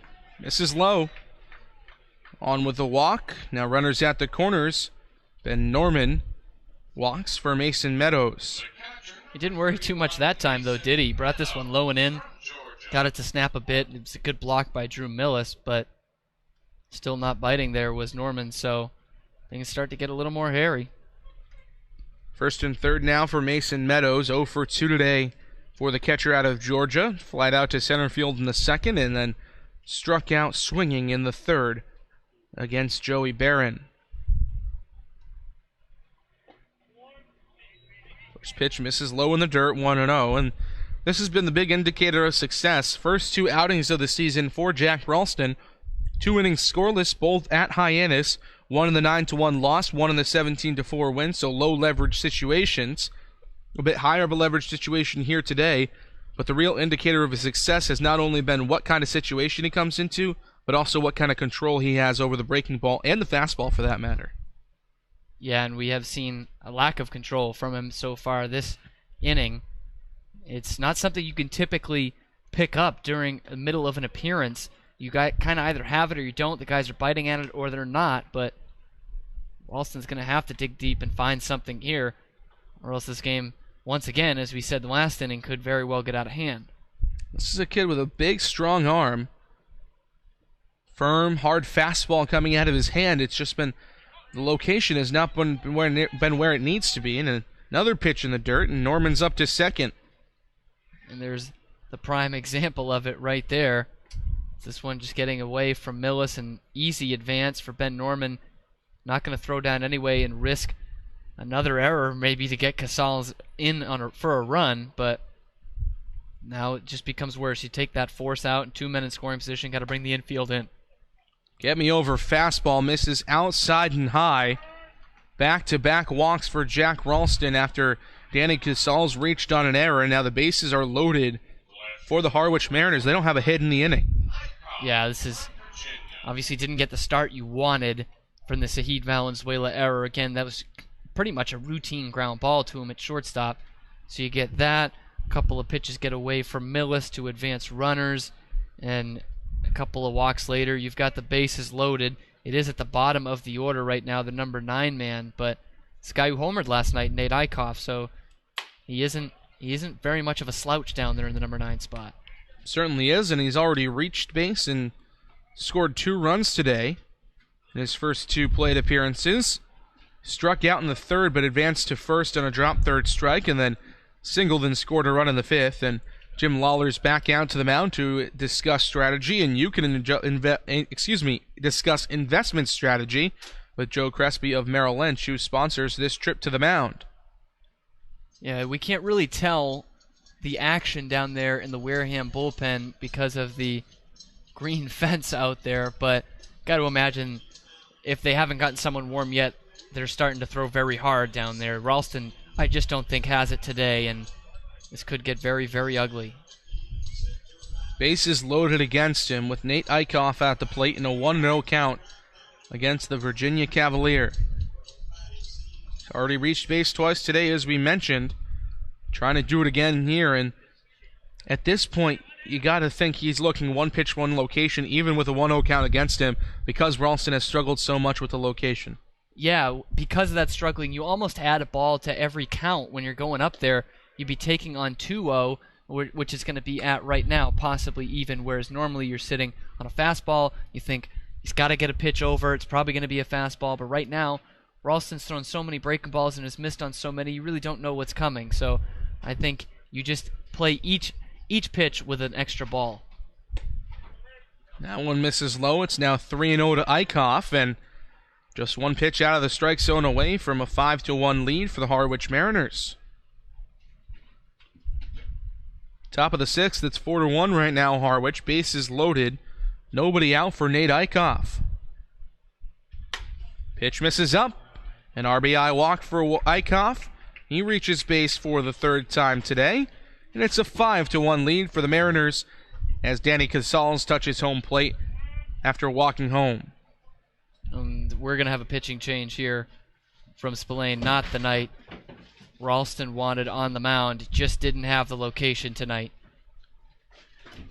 And just like we saw against Brewster, we'll go from Jack Ralston to Brendan White, the right-hander out of Siena, coming into the game when we come back on the Gateman Baseball Network. Learning at Curry College extends beyond the classroom and students to engage in successful careers and active citizenship with a global perspective.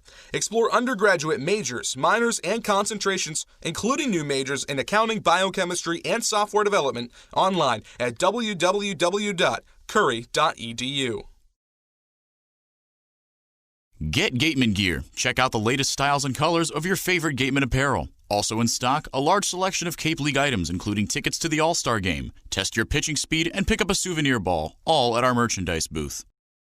Since 1950, Morse Insurance has consistently offered the best insurance at competitive rates to generations of clients in southern Massachusetts. If you're frustrated with paying for what essentially feels like just a piece of paper, it's time for you to check out the one-of-a-kind client experience that only Morse Insurance can deliver.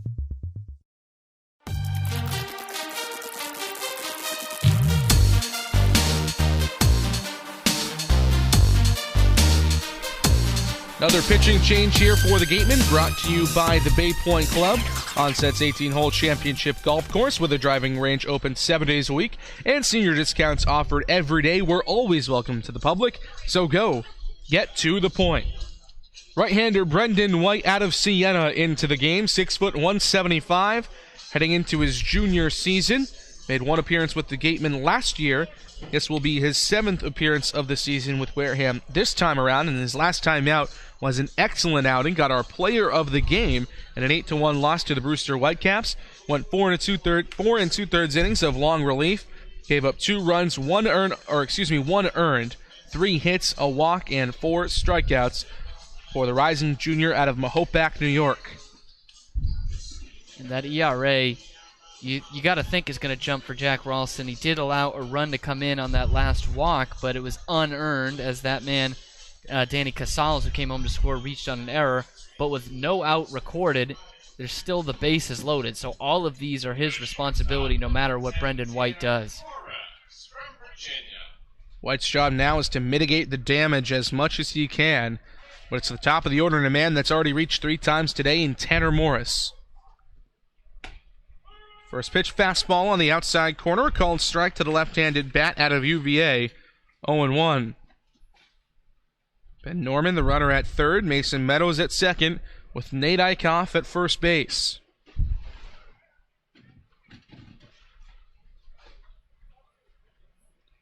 Infield at double play depth, they'll trade 2 runs for an out again here.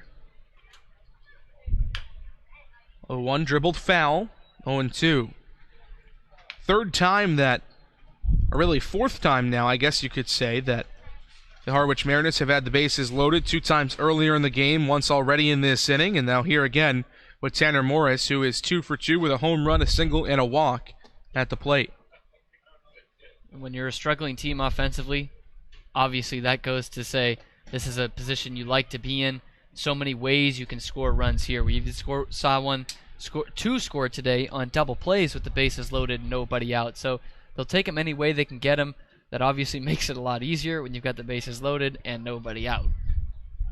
That's a good stop by Drew Millis on a breaking ball that squirted away from him in the dirt, but he kept it close enough to him so nobody could advance. Nobody could come in to score. So still 2 strikes against Tanner Morris. 1-2 from White. Flared down the left field line, foul. We'll do it again.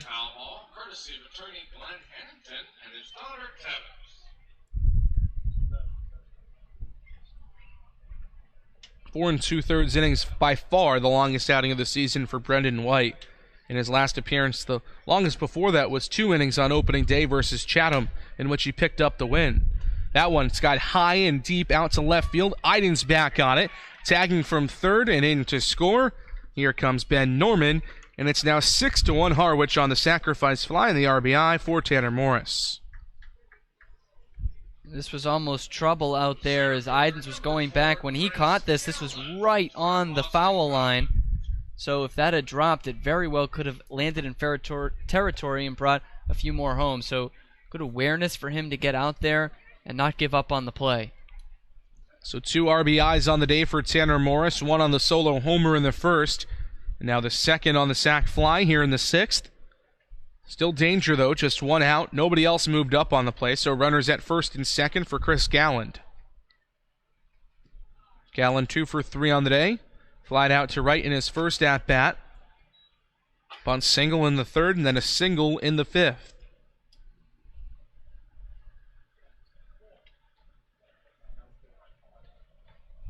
Coming into today's game, hitting just .240 on the season, but as we mentioned the last time he came to the plate, he had an excellent season this year at Boston College. He'll try to add to an excellent day at the plate thus far in this inning.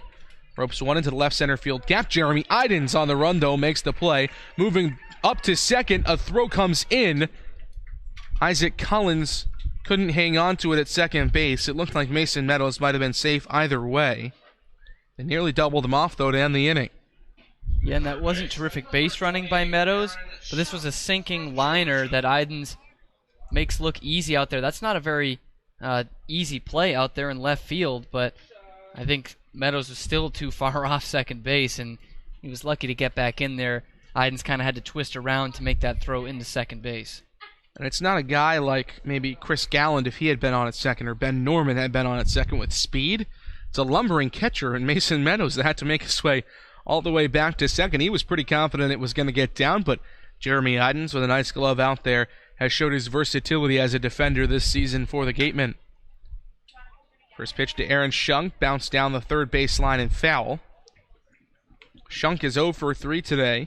He's technically driven in 2 runs, but has not picked up an RBI. He has bounced into 2 double plays, 5-4-3 that produced a run, and 4-6-3 that produced a run in the third and fifth innings. He should get like an assist for those. Should maybe a half RBI each? Yeah. A little hockey assist. Secondary, that's right. Unfortunately, baseball does not have that. That is not one of the... And when you think about it, that's kind of reasonable. Yeah. Both times with the bases loaded, nobody out, he grounds it to double plays. I don't know if he should be rewarded for that. He would have rather done something else with the ball, I'm sure. Fouls that one off his leg. Still no indication that it was foul. Drew Millis pops out, although it looked pretty obvious that it had rolled off him.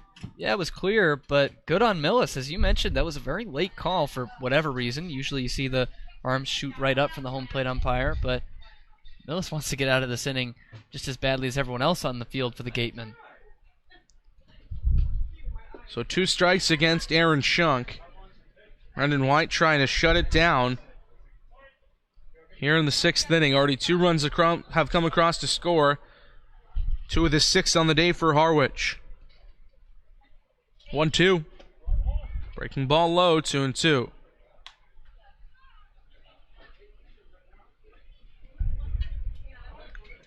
Jack Ralston got this inning started on the mound for the Gatemen. Had Casals reach on an error, then issued 3 consecutive walks before being lifted in favor of White in the inning. Both runs that have come across to score will go against him, only one of them earned though. 2-2 in the dirt, 3-2. And Danny Poinamani's day might be done for the Mariners as they've got someone warming up in their bullpen, but unfortunately from the Gateman perspective, it's another lefty getting loose and will probably come into the game. Gatemen have struggled mightily against left-handers this season with a lefty-heavy lineup. 3-2 runners off, pitch misses up and in. The bases are loaded once again with 2 outs.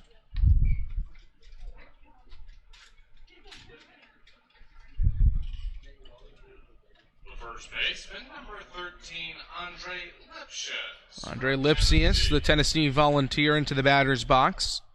He's 1 for 3 on the day. We mentioned in his last at-bat, you're not going to keep him down for long. An all-star for a reason. He will try to keep things going, keep this inning alive, and add on to the 5-run lead. First pitch fastball in there for a called strike to him, 0-1.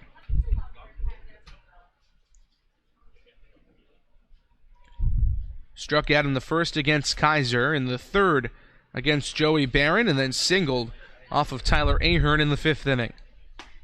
One big rip and a miss at a good fastball from Brendan White. Quickly 0-2. We don't see too many harder out of the hands of Brendan White than that last pitch. Had Lipsius at his heels on that swing. For a guy who plays in the SEC and is on the All-Star team in the Cape, that's pretty impressive there from the Siena State, Brendan White. 0-2, called strike 3 on the outside corner. and Brendan White leaves him loaded in the 6th with a gigantic strikeout. First strikeout of the day for him, brought to you by Lang, Exaforest, and Bullard. But 2 runs come across to score, and the Harwich Mariners bump up their lead to 6-1 as we head to the home half of the 6th here from Spillane Field. We'll take a quick break, and when we come back, our beat writer Ian Vicera will have the final Cape League update of the game when we come back on the Gateman Baseball Network.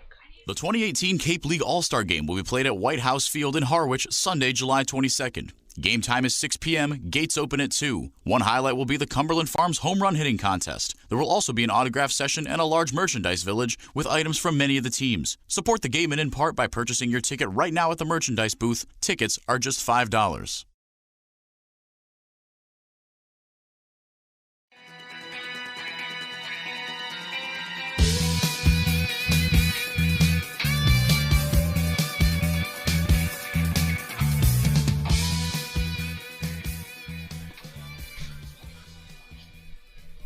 And it's time for the second and final Cape League update of the night. 2 games have gone final across the league, and the big story is the game between the Orleans Firebirds and Brewster Whitecaps.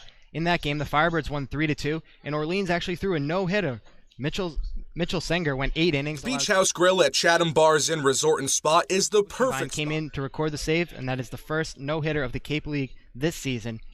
Over in Falmouth, the Commodores won that game, going away 8-1. That one has gone final over Katuitt. They've gotten a good starting pitching performance for the second straight night as Adam Lasky went 6 innings to record the win. The YD Red Sox are ahead yet again as they are winning 3-0 in their game. Andrew Doshbach hit a 2-run homer in the first, and they also got a solo home run in the second inning as well to increase their lead. And then over in Bourne, things aren't looking good for the Braves as they look to snap a 4-game losing streak. The Hyannis Harbor Hawks are ahead 4-0 as that game's in the bottom of the 5th. That's the second and final Cape League update of the night. Back to you guys.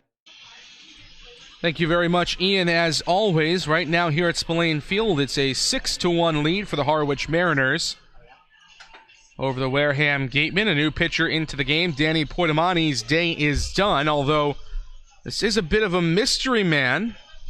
This is bizarre. We just hear about a no-hitter in which 2 runs were scored, and now we've got a guy who no one knows who he is. Not listed on the roster, left-hander, number 15. We can give you that. But not that means anything to anybody out there. If anyone, please help us out. We've got multiple copies between Point Streak, between stat sheets, between our own research of this Harwich roster, and this kid is nowhere to be found. His first pitch to Isaac Collins misses outside 1-0. A modern-day D.B. Cooper out on the mound for the Harwich Mariners today. Or the man with no name, Clint Eastwood, maybe? This is bizarre. We've never run into this issue. Isaac Collins is ahead of him 2-0 as the Gatemen try to muster some offense here in the 6th inning, trailing it by 5. They broke the scoreless drought in the last inning against Poitamani, who had an excellent day, and now a little line drive into the ground from Isaac Collins. And a good play from Tanner Morris to first in time, out number 1. Yeah, that might have busted the bat there right off the end of it for Isaac Collins. Uncharacteristic for him now, 0 for 3 day. Struggled last night as well. But, I mean, that's been characteristic of the entire Gateman offense the last 2 or 3 games. 2 games, I should say. The third one, they scored 9 runs. First pitch to Sahid Valenzuela from the mystery man, up high, 1-0. We are working to find out who this is. Got our top people on it right now. Big J journalism about to happen here at Spillane Field. Even count, a ball and a strike against Valenzuela, who is 0 for 2 on the day. Grounded out to the shortstop, Tanner Morris, and then flied out to left field in the 3rd. And we have identified who it is. It's an all-star, actually. Andrew Miziazik out of Northeastern into the game. Looks like a jersey change of some variety. Must have been. Listed as 24 on every roster they have. But 15 today. Maybe just felt like it. 1-2 fouled off. Sahid Valenzuela stays alive against the mystery man turned Andrew Miziazik heading into his senior season at Northeastern. He's an all-star for a reason. ERA below 1. .77 on the season in 12 appearances. 1-2 though to Zahid Valenzuela is pumped down the left field line. It's good. It's gone if it's fair. Excuse me, but it gets foul. So Valenzuela puts a charge into one. We saw one similar to that at Lowell Park a couple of days ago. And that ball was absolutely smoked off of Zahid Valenzuela's bat. I had the round tripper going the whole time right off it, but just fouled down that left field line. That would have been a nice moment, nice feeling for Zahid Valenzuela, who's been scuffling as of late.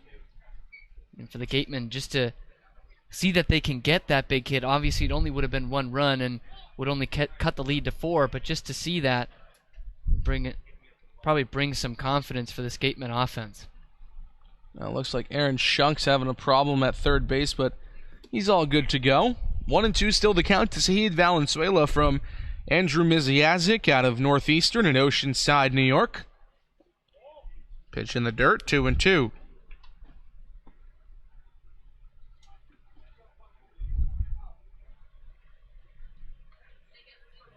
Can't get much better than what Miziazik has done this season. Opponent batting average at 190, but Zahid Valenzuela delivers a single into left field, so not quite the home run that he almost had, but it is a hit. Just the third of the day for Gateman batters. There's 1 on and 1 out for Austin Shenton. Yeah, maybe that jersey change isn't a great thing for Miziazik, as this one, the almost home run there we talked about was smoked, so was this one right on the buttons from Zahid Valenzuela. Will only go down as a single, but he hit that ball real hard, and when you're going into the meat of your order here for the Gatemen, that's something you like to see. First pitch to Shenton is roped into the right center field gap, and that'll get down. Rolling all the way to the wall, Mike Mobbs will hold up Zahid Valenzuela at third base, but back-to-back hits now for the Gatemen. They're in business, runners at second and third for one of the hotter hitters on this Wareham team, Jeremy Idens. And you could tell Mike Mobbs down there at third base really wanted to send Valenzuela home. This one didn't quite get to the wall out there in right center, so a good hold-up for him to keep Valenzuela over there at third. But real prime opportunity for Jeremy Idens. Less than 2 outs, a couple of guys in scoring position. A hit here could bring the Gatemen right back in the game. And this game, I should say, is far from over for the Gatemen with the quick strike capability that the Gatemen have had at times this season. The Gatemen are by far still very much in this game if Jeremy Idens can deliver here. Hasn't been a lot of power in the lineup since Bryant Packard and Andrew Vaughn and Bryson Stott left for Team USA, but a home run has come off the bat of Idens at this park. A couple of weeks ago, a homer into the left center field bleachers. So things could get going with one swing of the bat. Flies that one out to right field. It will not get down. Hangs up in the air for the right fielder, Ben Norman, but tagging and scoring from third is Zahid Valenzuela.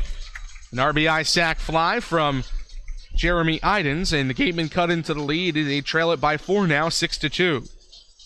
Yeah, you're getting at the point in the game, I always say, from about the 7th inning on, where you really don't want to trade runs for outs, but haven't quite gotten there yet. Just something to get some runs across the board and instill some confidence in that Gateman dugout. Obviously not the big hit they were looking for from their cleanup hitter, but that'll get the job done.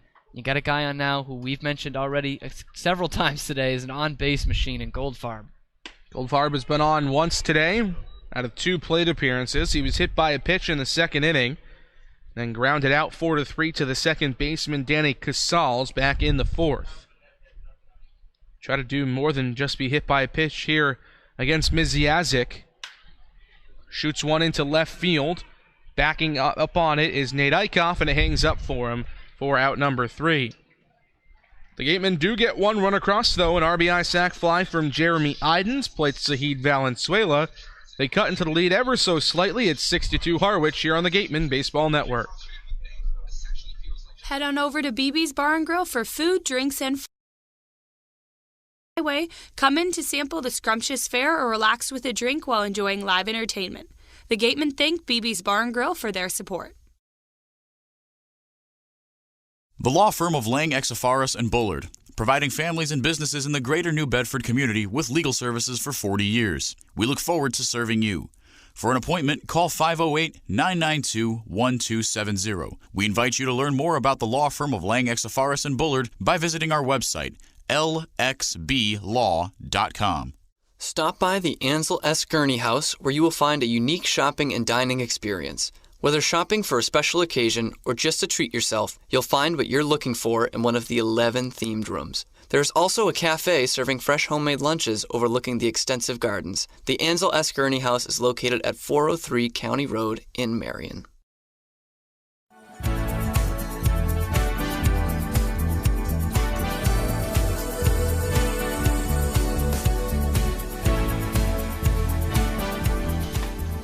Brendan White back to the mound, and a new catcher behind home plate for him. Luke Roscom will replace Drew Millis.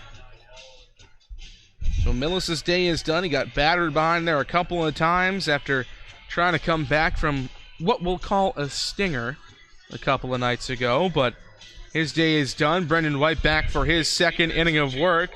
Last time he helped the Gatemen get out of a very tough situation with just 2 runs across against them. But now it's back toward the middle of the order. Brad Debo, the DH, will lead it off. And Roscom coming in, a bit of a hotter bat than Millis as well. And his spot will be due up in the next inning, so be interesting to see if he can try and bring some spark back to the Gateman lineup. I think Millis is a better defensive catcher, although he's been battered around today, but this is a chance to give him the rest of the night off and try to install some more offense in to the Gateman today. Offense has certainly been lacking, I think is the best word, over the last 2 days, but we didn't see so many struggles from the pitching staff yesterday as we have today. Yeah, the pitching was good yesterday, especially Derek West, who was our player of the game, was a real horse for them. Literally coming off 2 homers. That was the offense for Falmouth, 2 by Austin Langworthy. So, you can't fault that. That's a great player, one of the best players on one of the best teams in the country during college baseball season. So it's just a bit of a tough one, the Gatemen, but as you said, it was that offense that couldn't come through for them yesterday and hasn't come through enough for them today. Also, but the pitching staff really hasn't been there either. Brendan White trying to turn that attitude around here, try to get a productive outing. Joey Barron and Tyler Kaiser were great. Things started to fall apart once Tyler Ahern come into the game. Both Barron and Kaiser gave up a run, but if it had just been their efforts, as that one is shot into left field in front of Jeremy Idens for a hit, if it had just been Kaiser and Barron, this game would be tied, but Ahern and Ralston both giving up 2 runs each, and it's a 4-run ball game in the 7th.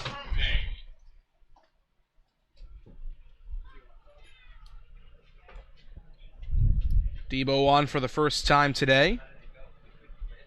And with that, everybody in the starting lineup for this Harwich Mariners team has reached base at least once. And this guy up at the plate right now has probably wreaked the most havoc in the 6-run ball game. Hasn't driven in a run, but has really created fits for the Gateman defense. Danny Casals, the second baseman out of Maine. 3 errors on the day for the Gatemen, and Casals has been in some way involved in every single one of them. First one, he singled into right field that bounced over the glove of Jacob Goldfarb, E9, as he moved up to second. Second one, he was on first base for a strikeout of Ben Norman, the next player in the order, for the Harwich Mariners. They tried to throw down off the strikeout and pick him off at first and back pick him. Got away into right field. He reached second on the error against Drew Millis. Then in the 6th inning, one bounced right to Sahid Valenzuela. Comes up throwing, throws in the dirt, skips over the glove of Austin Shenton, 2-base E6 on the throw from Sahid Valenzuela. So Danny Casals' day has certainly been an interesting one. Yeah, it sure has. And yeah, you mentioned it. Just taking what the defense has given him, been a sloppy day for the Gatemen defensively. We've been saying that a lot more the last week and a half from the Wareham perspective. And it's got to be said, a guy like that can control the game just on the base paths. Good stop from Luke Roscom to keep that ball in front of him. And that was something I was hoping for the Gatemen to have today. As I mentioned in our pregame show, they didn't get a lot of guys on base last night. They were trying to push the envelope any way they could, and I was hoping that we'd see some more of that. Unfortunately, we've seen some mistakes, including Paven Parks being thrown out at the plate, trying to advance on a wild pitch. This ball is popped up foul down the first base side. Austin Shenton over to make the play, and he makes it in fair play. There is an area over down that first base side where our wonderful cameraman, Jesse Ruiz, is standing. That would have been out of play and would not have counted, but Austin Shenton navigated his way around him and records the out for the first out of the inning. And thanks to Jesse Ruiz as well, you also got to see two of our colleagues, Dan Longton and Mary Orders, scramble out of the way of that one. Real athletic instincts there from both of them. Listen, both college athletes. Can't argue with that. Those are facts. Dan Longton, former tennis player at Franklin Pierce. Mary Orders, our sideline reporter, runs cross-country at Northwestern. So, athleticism throughout this Gateman Baseball Network broadcast team. I'd put them on the same pedestal there. Both college athletes, that's all we need to say. 0-1 inside now to Ben Norman, who is 0 for 2 on the day, has reached base and scored a run with a walk in the 6th inning. I'd like to argue that I might be the most athletic out of this bunch. Please, state your case. This is a free country. I just am. Just fact of the matter. Runners off with the pitch. Throw down from Luke Roscom, and it is perfect. Nails Brad Debo trying to move up to second base. Caught stealing 2-6 on the putout. There are now 2 gone, and a 1-2 count to Ben Norman. Well, I know Brad Debo can't hang on our broadcast staff as far as athleticism. He was dead to rights there. I mean, they were just waiting for him at second base. All I'm saying, Mary Orders tries to steal a base against Luke Roscom. She makes it. I think you can put up a pretty legitimate case. Give Dan Longton a head of steam, a good jump. It's real short distance for him to sprint. I think he can get that too. Long legs, big tall guy. Yeah, used to working side to side on the tennis court. Trevor Russo is another story. Yes. Definitely best speed on this team by a wide margin. Tufts rugby player. So there are so many athletes just littering this broadcast team. Henrique de Moore, former varsity baseball player. There you go. Somewhere on there's a former varsity lacrosse captain. Might be Cameron Stewart. Might be. Just might be. Might be the first Rockland High lacrosse player to play college lacrosse, too. Really? Might be, yeah. 3-2 low. Misses to Ben Norman. He's on with his second walk of the day. Little fall ball at Baylor. Nothing too serious. Does Baylor have a varsity program? Not varsity. Club team. That has gotten significantly better since I stopped playing fall ball, actually. Believe it or not. Hey, but at one time, you were representing Baylor University. Sick 'em. Sure did. I sicked 'em. I sick 'em every day, actually. I can't put that in the past tense. All I do is sick 'em. I do my good turn daily, and then I sick 'em. That's all. I might be the only one that has never played either a varsity sport in high school or in a diving stop by Sahid Valenzuela. Spin and a throw. He got him. Wow, what a play from Sahid Valenzuela. Making up for the error earlier in the game, and that retires the side in the 7th. I want to talk about athletes. Let's talk about Sahid Valenzuela. That does it for the top of the 7th inning. We're headed to the home half. Pavin Parks coming to the plate when we come back on the Gateman Baseball Network. The Bay Point Golf Club offers a unique collection of banquet facility and a club host that has a fully stocked pro shop. The Bay Point Grill is a perfect place to grab a meal or watch a game. The course is located off of Onset Avenue in Buzzards Bay. The Gatemen thank you for your support.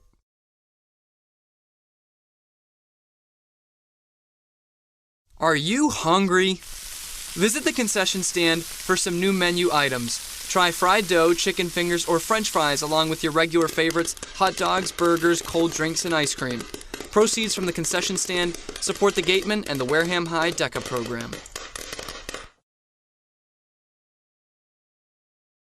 Got legal trouble? Attorney Mark Deshays is here to help the greater New Bedford area with real estate and business law, estate planning, and probate. Visit him today.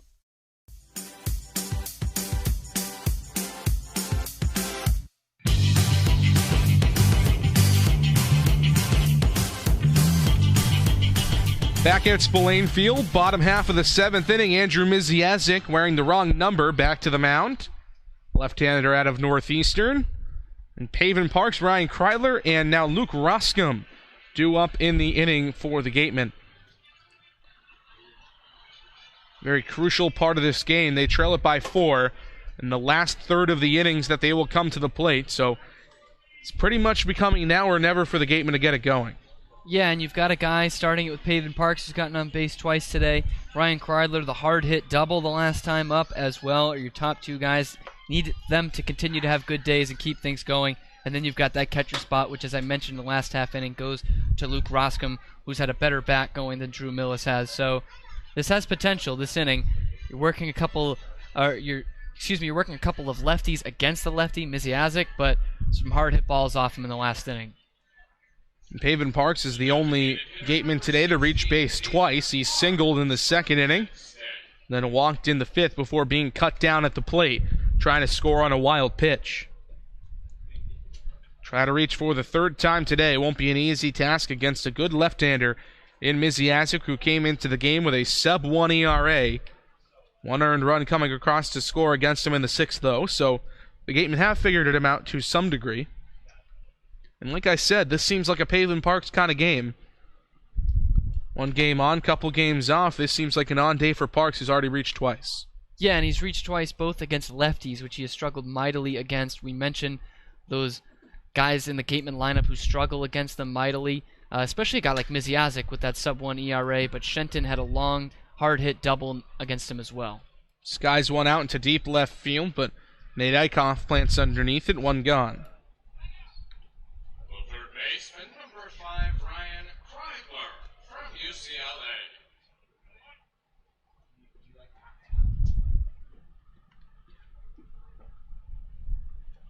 So 1 gone for Kreidler.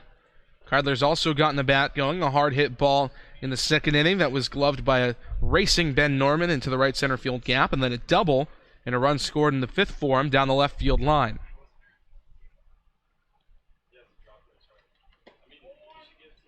First pitch misses low, 1-0.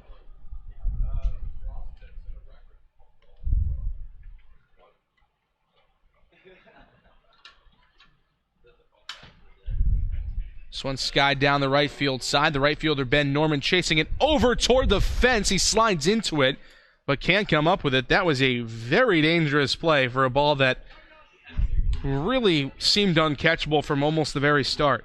Yeah, it was kind of what we call a low percentage play out there in right field, and he just went crashing into that wall. Lucky to jam anything in his leg or anything like that. But, I mean, you got to give him some credit. 6-2 ball game. Team that really needs to start stringing together some wins. We talked about it in the pregame and in the pregame back on Saturday. Excuse me, the postgame back on Saturday. Harwich is a team that's really scuffling in that Eastern Division, and they need to start getting some things going. This would be a huge win for them today if they're able to hold on. Especially with Hyannis winning their game as of now against the Bourne Braves.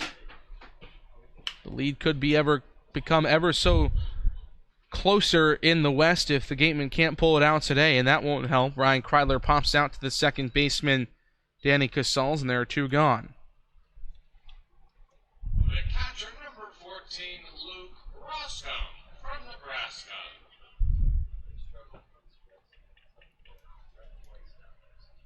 So Luke Roscom, the big lefty out of the University of Nebraska, rides in.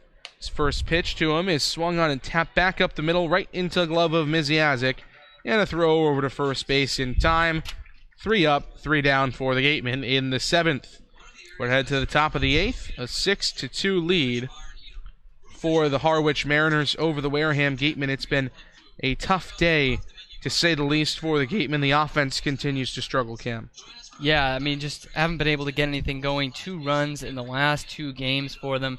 They haven't even been leaving guys on base. It's just been quick outs, fly outs, which means they're probably pretty tired. They've been playing a lot as of late. Finally get an off day tomorrow, but they got to figure something out. Trying to figure it out as the innings continue to progress, and now Mary Orders is with head coach Don Sneddon. What do they have to do to try to figure it out? Mary, take it away. Is the perfect spot for a seaside Thanks, guys. So, Coach, what needs to happen to try to get this win? Well, we're out of sync again. Our pitching hasn't been real good. We've walked 8 guys, and they've capitalized on that. And we've hit some balls hard, just right at somebody. And unfortunately, they've hit not some balls hard. They've got base hits on that. So that's that game of baseball again. It just drives you crazy. Any positives you can take away so far? Not too much going on right now. We'll just see how we can battle back in this last part through here. We're running a lot of pitchers out there and see what they can do. So the positive, they get some innings in and get them ready for this last stretch on here. So hopefully they can learn and feel more comfortable going out on that mound. Coach, thanks so much. Guys, back to you. Mary, thank you very much, Mary. Things have certainly been out of sync over the last 2 days for the Gatemen, offensively especially, but they will try to keep things going when they come to the plate again, but for right now, the focus has to be on keeping this at just a 4-run ball game, and another pitching change for the Gatemen is brought to you by the Bay Point Club on Set's 18-hole championship golf course. With the driving range open 7 days a week and senior discounts offered every day, we're always welcome to the public, so go. Get to the point. Big right-hander Ryan Stoudemire out of Charleston Southern is into the game for Wareham. He's been impressive in his last couple of outings. Yeah, he hasn't allowed a run in his last 2 outings. Has Stoudemire got to close the door back on Monday, the 4-1 win against the Whitecaps. So he's been put in some bigger situations. Obviously, this not the ideal situation for him here. Down 6-2 are the Gatemen in the 8th inning, but they're trying to get something going, and it starts with that pitching staff, which has not been on point today for the Gatemen. So crucial for him to put up a 0 here. And it seems like every outing he just gets a little bit better. Really struggled at the beginning of the season. Through the first 2 games, went 2/3 of an inning, gave up a run against Cotuit, went 1 inning, gave up a run against Orleans. Since then, in the last 4 outings, has yet to give up a run in those last 4. The ERA at 2.45 on the season. Big righty, 6'3", 250 pounds, out of Charleston Southern. He'll deal with 9-1-2. Eichhoff, Morris, and Gallen due up for the Harwich Mariners in the inning. Eichhoff has wreaked havoc today on the base paths. He's reached all 3 times he's come to the plate. Struck out but reached on a drop third strike in the 3rd. Singled and scored a run in the 5th. Also drove in a run on that single and then walked in the 6th inning. 1-0 pitch misses in the dirt, 2-0 from Ryan Stoudemire out of Pomeria, South Carolina.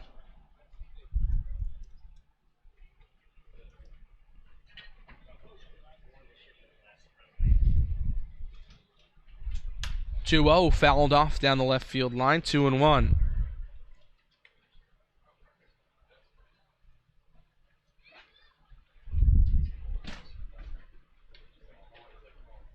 Eichhoff, one of 2 Virginia Wahoos in the lineup today. He'll turn the lineup over to the other one, Tanner Morris, after his at-bat.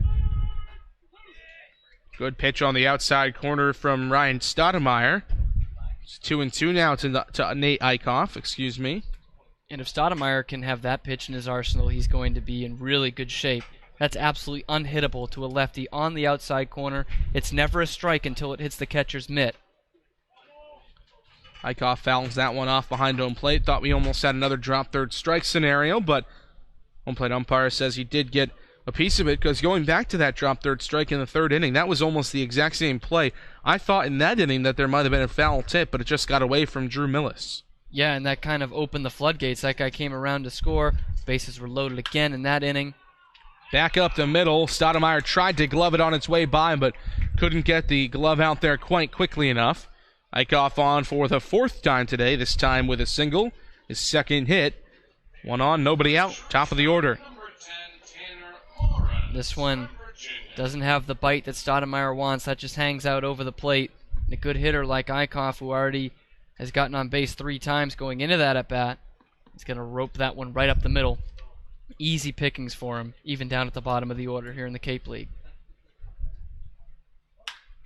First pitch to Tanner Morris on the line to Ryan Kreidler, on to second for 1 and on to first to double play.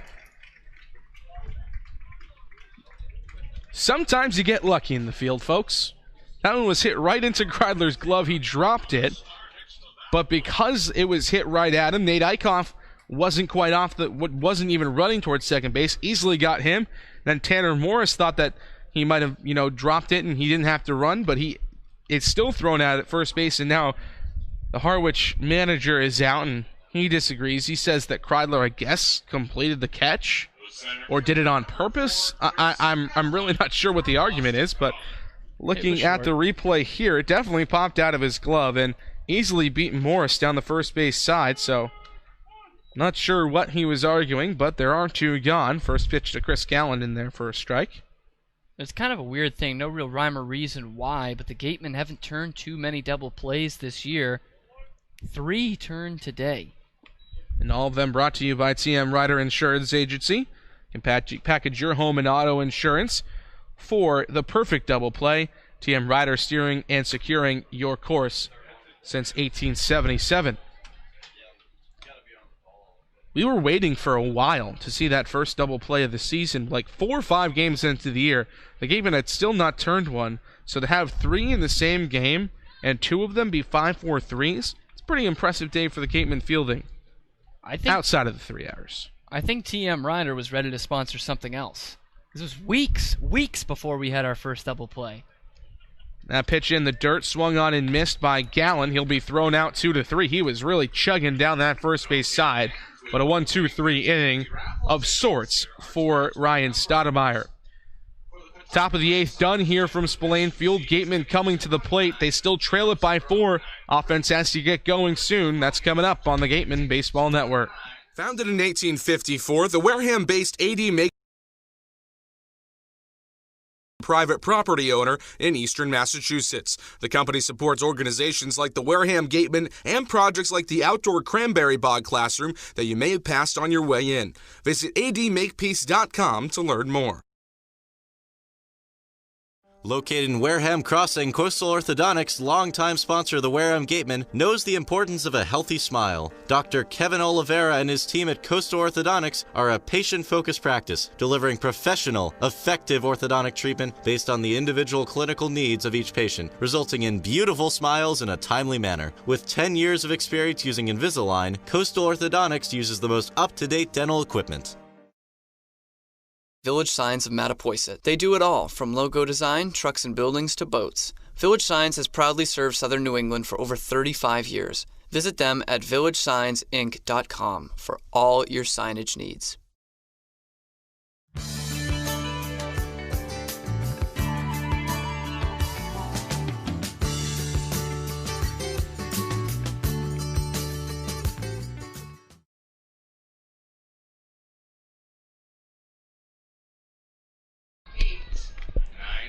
Bottom of the 8th inning, new pitcher into the game for the Harwich Mariners, trying to protect this 6-2 lead. It's the right-hander out of Elon, George Kirby. Kirby, 6'4", 207 pounds, out of Rye, New York. He's 0-1 on the season for the Harwich Mariners. He's got a 3.37 ERA in 5 appearances. He's gone 5 1/3 innings, so just a 1 inning at a time kind of guy. 11 strikeouts and a walk. So the walk to strikeout ratio is pretty good for the big righty. Yeah, and it's a guy with a team. It's not really a safe situation, obviously, at a 6-2 ball game. But as I mentioned earlier, the Mariners need to start stringing some wins together. Their season's starting to dwindle away, and they're losing playoff seeding and may fall out of playoff contention if it starts to go even more south. So this is a big game for them. Going into that day tomorrow, the teams will be at Fenway for the workout. So no game, but not really an off day per se. And this is a big one for them. They want to win this one. As you can see, they've kind of pulled out all the stops on the base paths and taken some good at-bats. And with their pitcher selection, bullpen selection, Miziazik coming in a 6-1 game at the time, and he's one of their best relievers. So can't say they're not serious about it. It's interesting to see a right-hander come in, especially after Miziazik was pretty impressive through 2 innings, because you got 3 switch hitters coming up, and Skylar Hunter, Isaac Collins, and Sahid Valenzuela, all of whom are much more adept to hit from the left side of the plate. Hunter 0 for 2 today, both from the right side. Flyouts to both center and right field. 0-1 in there for a strike at the knees. Hunter wasn't too sure about that call. 0-2 to the Purdue center fielder.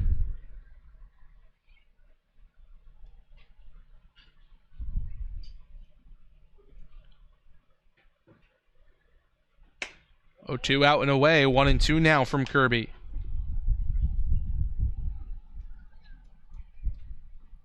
Kirby this season at Elon, a sub-3 ERA at 2.89. Second team All-Colonial Athletic Association, I should say. He strikes out Skylar Hunter. 1-2 fastball waved on and missed. 1 gone in the 8th for the top of the order in Isaac Collins. I think Hunter, even at 1-2, was thinking waste pitch there, wasn't thinking fastball. That ball was practically in Meadows' mitt by the time he started to swing at it, so just caught off guard there by him. So Isaac Collins has been the catalyst of sorts for this team over the last couple of weeks. Coming up clutch in big situations. He's been on a bit of a downfall in the last couple of games. First pitch to him in on the corner for a strike, 0-1. Collins yesterday 0 for 4, the day before 0 for 4 as well. So he's 0 for his last 11 after a 3-hit day against Chatham a few days ago. 0-1 fastball in at the knees, quickly 0-2. Kirby working quickly and efficiently.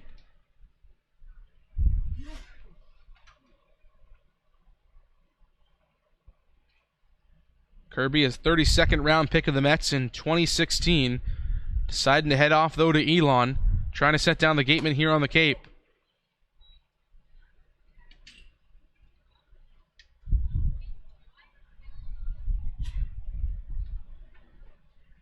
Top of the order. This is the part of the order for the Gateman that you want at the plate if you're trying to make a comeback. Trailed by 4 in the bottom of the 8th inning from Spillane Field. 1-2 fouled off. Collins stays alive. And especially 2 and 3 in this order, Valenzuela and Shenton, albeit off a different pitcher, they both put really good swings on the ball their last time up. A sharp single from Valenzuela and the long double to right center field by Austin Shenton. So I think maybe their bats are starting to get hot again. They broke out of a slump the other night here at Spillane Field against Catuit. And there's a single from Isaac Collins, bouncing ball into left field. So being the catalyst he needs to be at the top of the order. It's just the fifth hit of the day for the Gateman. 3 in the last 2 innings, after 1 in the 2nd and 1 in the 5th before that. And this one just found a hole. Nothing hit too hard by Collins that time, but Shunk, the third baseman, was guarding the line against a lefty, so it finds a hole through there. And now if you're Valenzuela, you just got to keep things off the ground. Throw over to check back on Isaac Collins, who has speed at first base. 3 stolen bags on the season for the Creighton Blue Jay. I wouldn't be surprised to see him go here, although Harwich is obviously pretty keen to it. Get a guy in scoring position, get out of that double play. Could be key. First pitch, that's the first pitch to him. Fouled off down the left field line, 0-1. And Valenzuela put a charge into a pitch the last time he came to the plate. Nearly a home run, but it hooked foul just outside of the left field foul pole. Short porch at 315 down the left field side. He's flashed more power than we're used to seeing from him. Had no home runs this year at Cal State Fullerton. 2 here on the Cape. Isaac Collins has to scramble back in.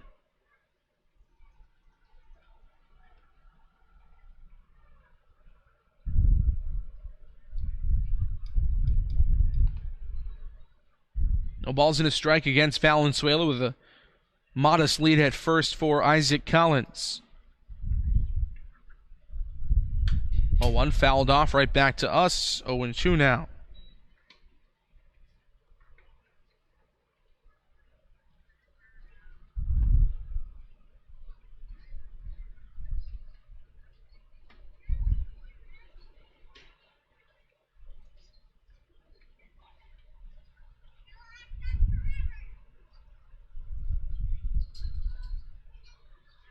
Gatemen have trailed since the very beginning. Tanner Morris, a solo home run to lead off the game. Wareham trying to climb back into this and avoid a 2-game losing streak after the loss yesterday against the Falmouth Commodores at Arnie Allen Diamond at Gov Fuller Field.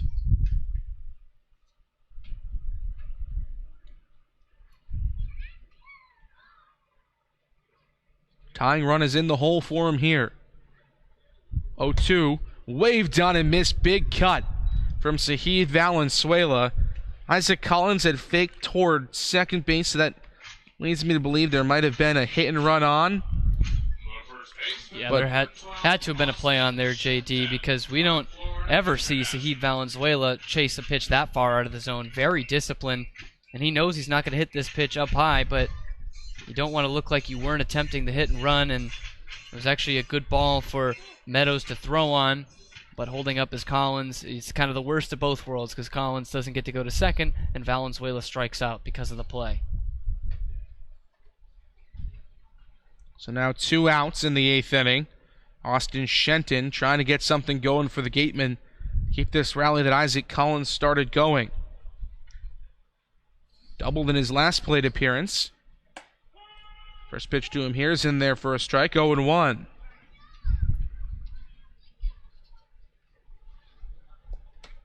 Back in the 6th, with 1 out in that inning after Isaac Collins had grounded out Sahid Valenzuela a single, Austin Shenton a double, and a sac fly from Jeremy Idens to push across the 2nd run of the game. 1 run in the 5th, 1 run in the 6th for Wareham. A 1 low. Ball and a strike now.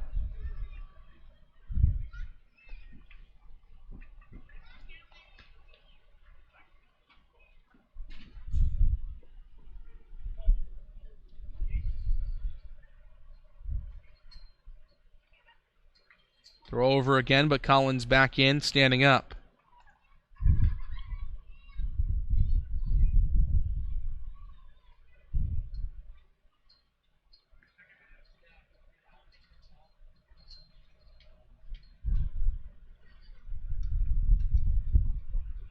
One and one to the Cape League's best hitter.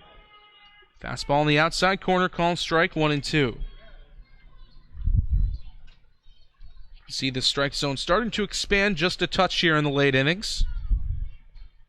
Especially that outer half to left-handed batters. Yeah, I was just going to say, we saw a nice pitch in the last half inning from Stoudemire that caught that same spot, and I think this one was actually just a bit more outside, but that's typical in a game like this later on to see that strike zone expand. That one misses well outside, though, so now the count is even at 2-2 to Shenton. Jeremy Idens, in the on-deck circle should Shenton find a way to reach.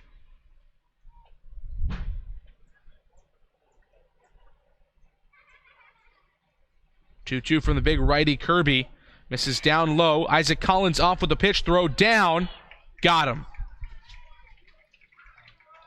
High throw from Mason Meadows, but middle infielder pulls it down and applies the tag to Collins, and the Gatemen run themselves out of the 8th.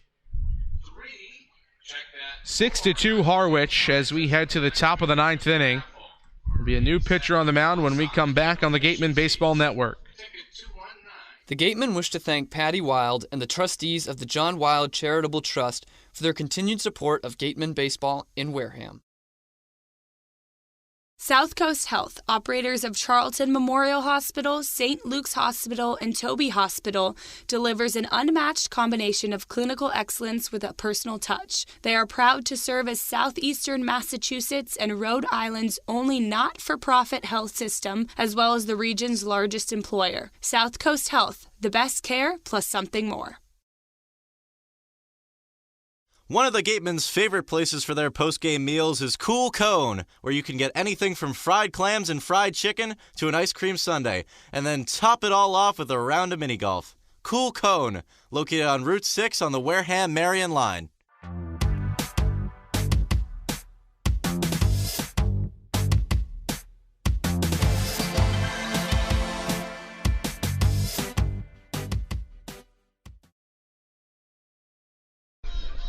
Paven Parks from the DH spot to the pitcher's mound for the Gatemen in the top of the 9th inning. They trail it by 4, and Pavement Parks will try to keep things going for Wareham in this inning and try to keep it at just a 4-run ball game. He's been good at the plate so far today, and he's made a couple of appearances on the mound for the Gatemen this season.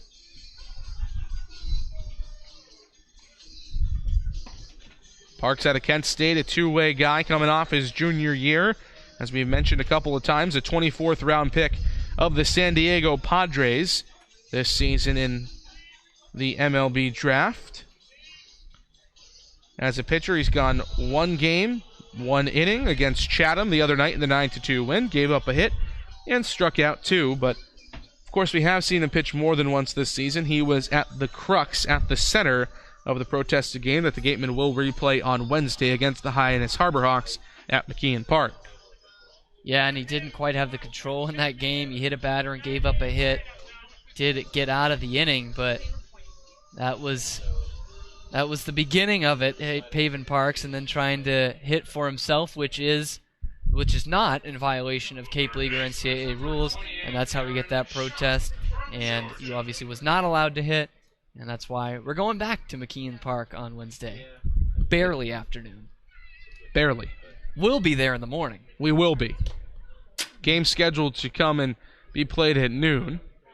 But we will get there probably 2 hours or so before the game, as we usually do for road games. So we will be there bright and early on a Saturday morning. Then after that, the Gatemen will head a little further east on the Cape out to Brewster for the last time that the Gatemen will see Stony Brook Field, barring a protest, of course. Now we got to account for them. We do have to watch out. It has become a fixture. 2-0 sky high down the left field line. Looks like it'll stay fair as Jeremy Idens drifts over to the line and makes the play. 1 down. The first baseman, number 13, Andre Lipschitz. So, Pavement Parks comes into the game, gets the job done against a good hitter, an all-star even, in Aaron Shunk. And now another all-star in Andre Lipsius coming to the plate. He's got 3 strikeouts on the day, 1 in the first, 1 in the third, and 1 in the sixth. He also has a single, making him 1 for 4. He'll try to avoid the golden sombrero against Parks here. Right-hander out of Kent State, drops low, and then kicks and fires. First pitch is fouled off, 0-1.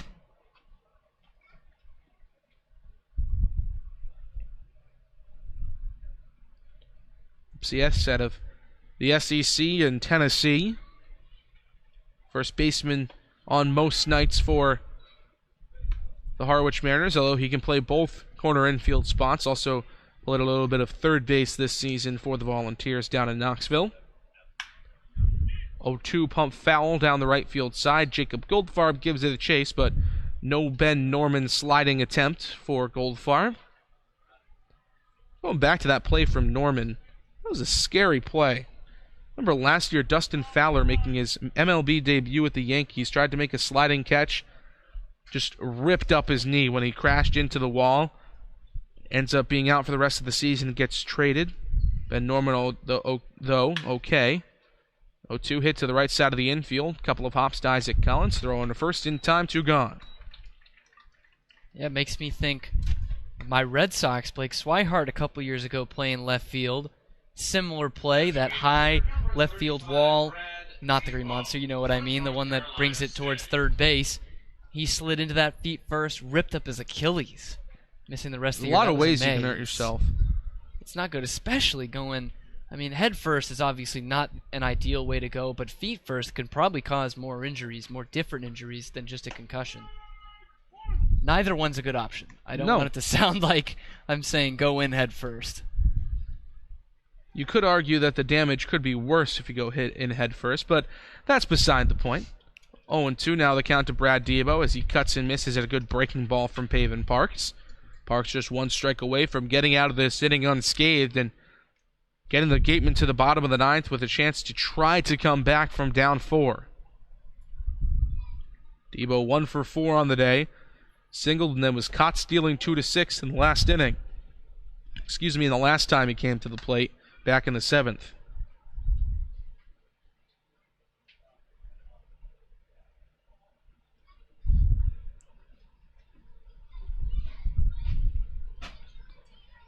1-2 from Parks. Low and inside, 2-2 now.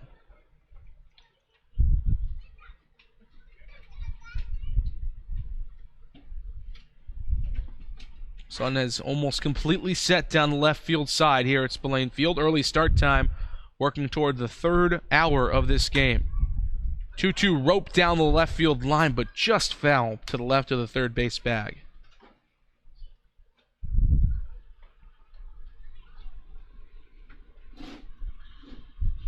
Brad Diebel will go back, pick up his bat, and head back to the plate with a 2-ball, 2-strike count against him from Pavin Parks.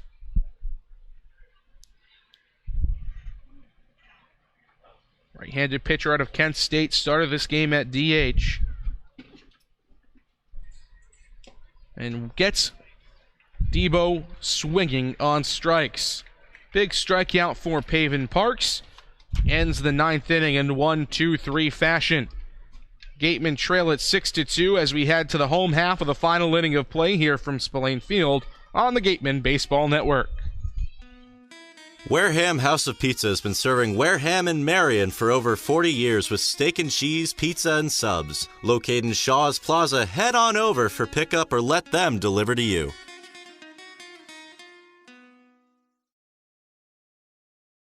The Gateway Tavern, located on Marion Road in Wareham, offers an extensive but not exhaustive array of menu choices. They search for the finest in foods, ranging from garden fresh produce to hand-selected seafood, and have special menus that change daily.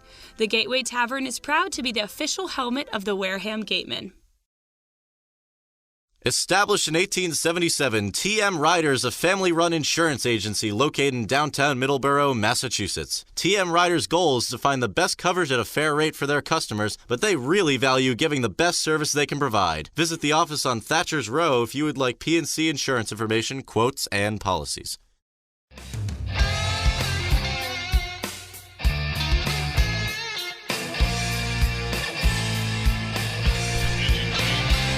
Right-hander Caleb Freeman out of Texas Tech comes into the game for the Harwich Mariners in the bottom of the ninth inning.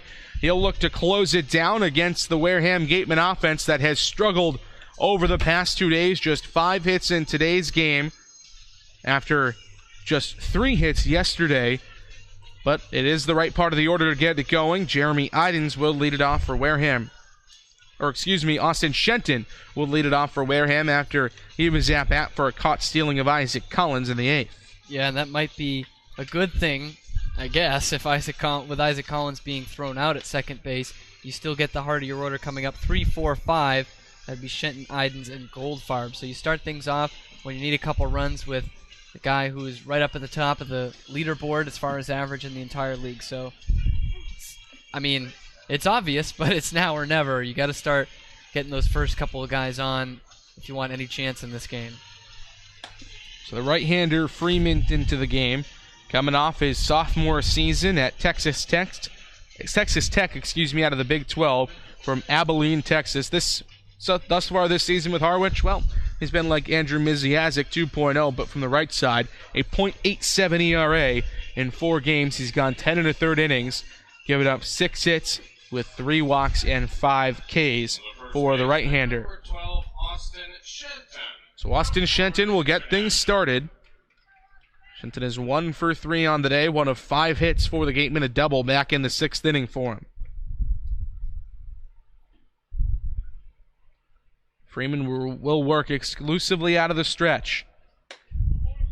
Long Wild Thing hair coming out from underneath his blue cap today for Harwich.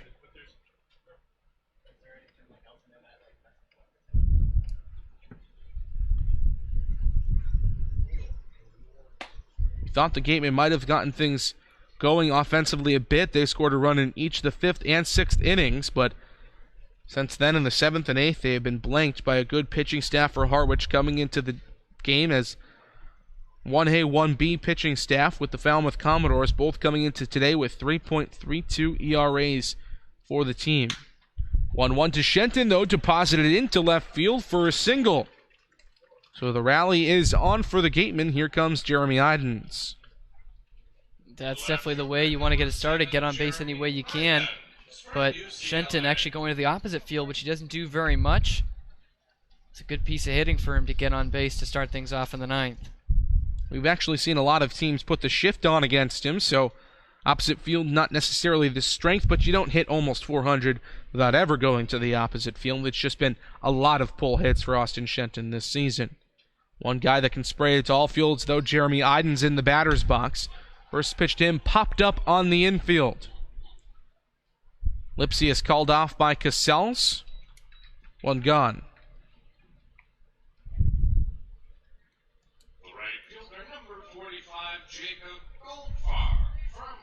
That's not exactly what you want to see from your cleanup hitter, who has been an RBI machine of late in Idens, but Jacob Goldfarb has been an on-base machine. Not quite today. He's been on base just 1 of 3 times, hit by a pitch in the second, ground out and a fly out since then in the 4th and the 6th. Yeah, not only is that a weak pop-up by Jeremy Idens, but that's the first pitch of the at-bat. You're not making this guy work, the guy who's pretty much the closer for the Mariners. No team really has a set one here on the Cape, but you want to make him work. You want to make him throw a lot of pitches, tire him out. So once you get some guys on base, he's serving up some meatballs, but not that time. First pitch swinging, and it doesn't work out for him. 0-1 to Goldfarb outside, 1-1.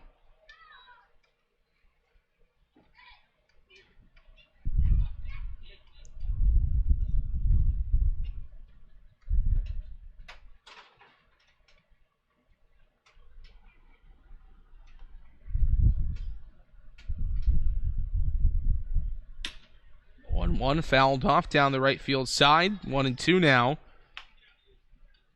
Gatemen down to their final 2 outs. The bottom of the 9th inning. We've seen some walk-off magic the last time the Harwich Mariners were here, although that was in a tie ball game going into the 9th. The Gatemen needed just 1 run. They need 4 to tie, 1 to walk it off. The tying run is in the hole. He's represented by Ryan Kreidler. 1-2 up and away, 2-2.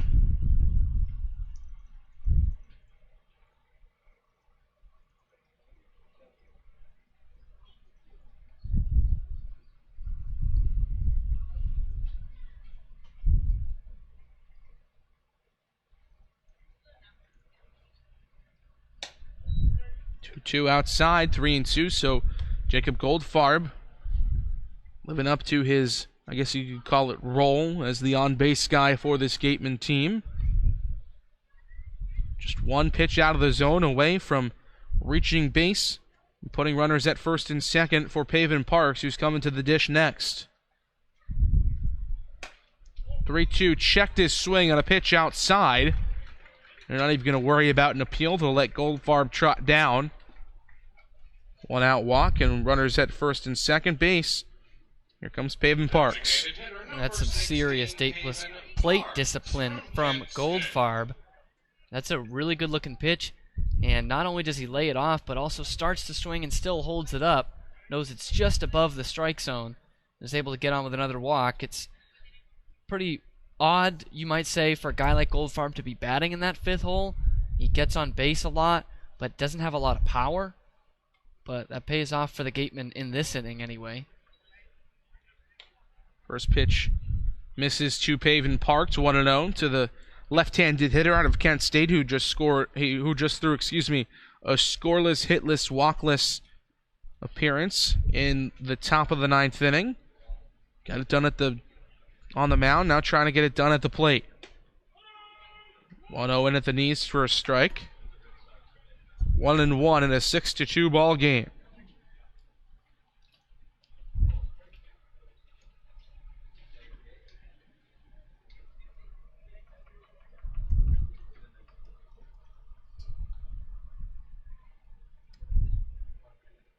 Parks this season at Kent State had 7 home runs to go along with 11 doubles and 5 triples. And it seems when he's having one of those big games, it's always with an extra base attached to it. Extra base hit, I should say. 2 doubles a couple of nights ago at Chatham.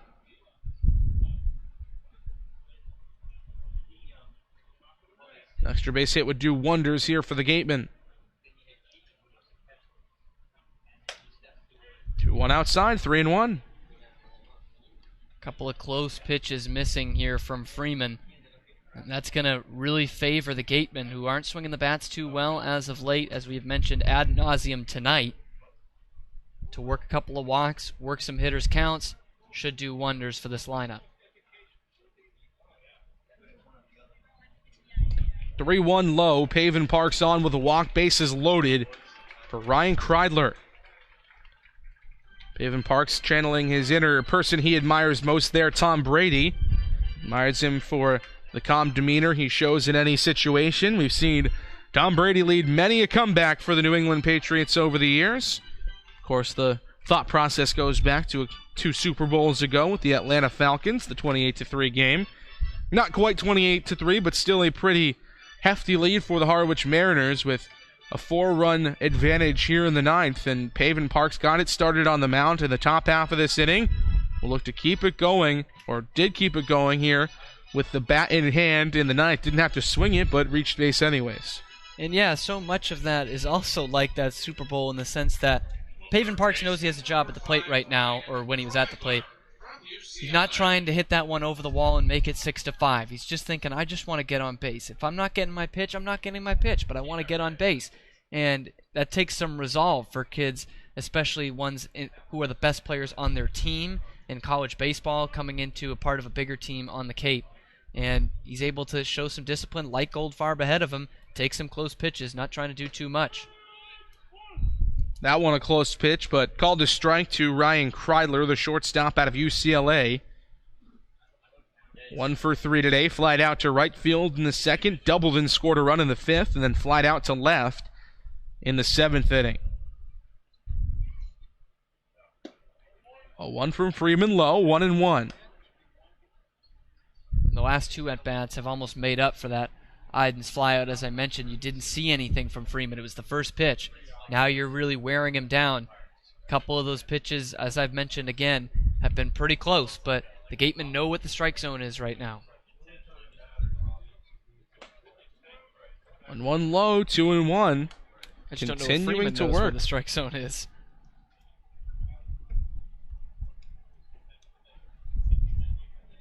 Kreidler this season at UCLA in terms of extra base hits, 7 doubles and 3 home runs. As a sophomore out in Los Angeles. 2-1 up and in, nearly hit him, 3-1. We remember the last time one almost came up and bit Kreidler up at the shoulder. Tried to sell it, roped the double. Double would be perfect here. Could easily score 2, possibly even more. 3-1 the count to him here from Caleb Freeman. Fastball low. 1 comes in to score for the Gatemen. Lead is now just 3 for Harwich, and the bases are still loaded. And I talked about it earlier with Jack Ralston on the mound. Sometimes if a reliever doesn't have it, he just doesn't have it. And there's someone getting loose down there for the Mariners, and this leash is going to get awfully short for Freeman, who's not used to that. Coming in as pretty much the closer role for Harwich this year. He's not used to coming out of a game, but that could be happening very soon, especially if Luke Roscom can apply some more pressure. 3 consecutive walks for the Gatemen against Caleb Freeman in the 9th. Bases still loaded for Roscom. He pumps one high and deep out into the left center field gap. It's going back, and it's heading off the wall. Jacob Goldfarb scores from 3rd. Here comes Pavin Parks. Play at the plate. Here comes Ryan Kreidler. He scores. Luke Roscom is going to be thrown out at 3rd, but this game is tied. Are you kidding me? You talk about putting some offense in your lineup. Luke Roscom comes in for Drew Millis a couple innings ago, and he delivers. I thought this ball was going to get out, and he was going to be getting a Gatorade bath with a walk-off grand slam, but clearing the bases. Man, a guy who hasn't thrown a lot of strikes this inning, and Caleb Freeman just serves one up to Luke Roscom there. And how incredible, even with him thrown out at 3rd base, a tie ball game just like that. Wow, what a play. And now Oliver Dunn is going to come into the game to pinch hit for Skylar Hunter. And now the Harwich manager is out for Caleb Freeman, and it looks like this might be the end of the line for the right-hander. And to do this to a guy with a sub-1 ERA this year, and coming out of one of those big Power 5 teams, a College World Series team, the Texas Tech Red Raiders, who he played a big role on, that's a real impressive, real positive thing to take home for the Gatemen. We heard after the end of the 7th, Don Snedden's interview with Mary Orders saying there really wasn't anything positive to take from this game from the Gatemen standpoint. Well, now you certainly do. So a new pitcher into the game for the Gatemen. So it'll be a right-hander to go up against at least Oliver Dunn out of the 9-hole here in the bottom of the 9th inning. Gatemen now with a tie score, just 1 run away from walking it off in the 9th inning. We're going to take a break here on the Gatemen Baseball Network. When we come back, more 9th inning action. The Beach House Grill at Chatham Bars Inn Resort and Spa is the perfect spot for a seaside lunch or evening clam bake. A proud member of leading hotels of the world. One of the area's best restaurants is located right up the street, Brewfish Bar and Eatery. Brewfish offers 20 rotating craft beers on tap and creative pub food. Check out their off-the-menu brunch with a Bloody Mary bar and $5 mimosas on Sundays. Join us for outdoor dining and drinks under the tent, or for live music every weekend, located on Route 105 in Marion.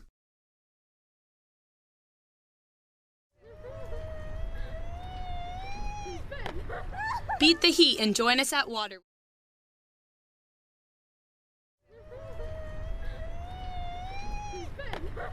Beat the heat and join us at Waterways, a water experience unlike any other this side of the bridge. Open daily, head over to the water park on Route 28, the Cranberry Highway.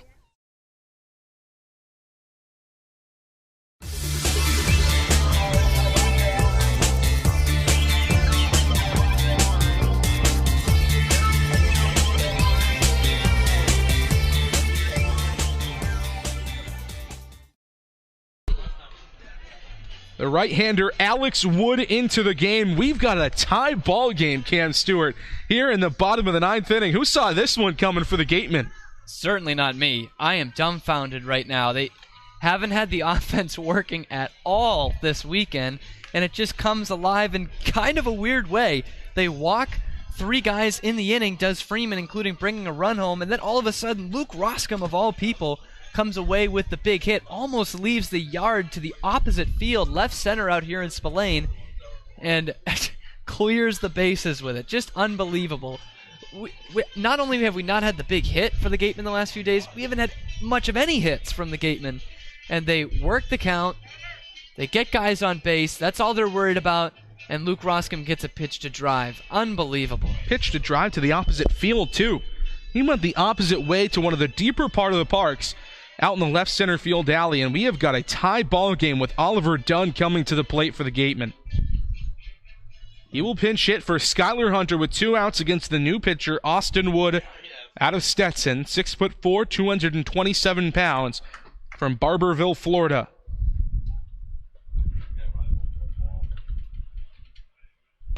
Big right-hander coming off his freshman season with the Hatters in the Atlantic Sun. He's got a 9.72 ERA this season.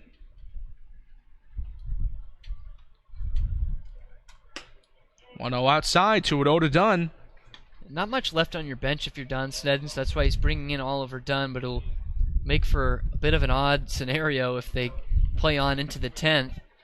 Who would fill in center field? You have to imagine Isaac Collins moving back to the outfield and Oliver Dunn at second. 2-0 bounce to the right side to Casals. Throw on to first. The 9th is done, but the Gatemen with 4 runs coming in to score in the inning. 1 on an RBI walk from Ryan Kreidler, the other 3 on an RBI double from Luke Roscom with 2 outs in the inning. We're headed to extras. Free baseball coming up on the Gatemen Baseball Network.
Red Shirt Fridays.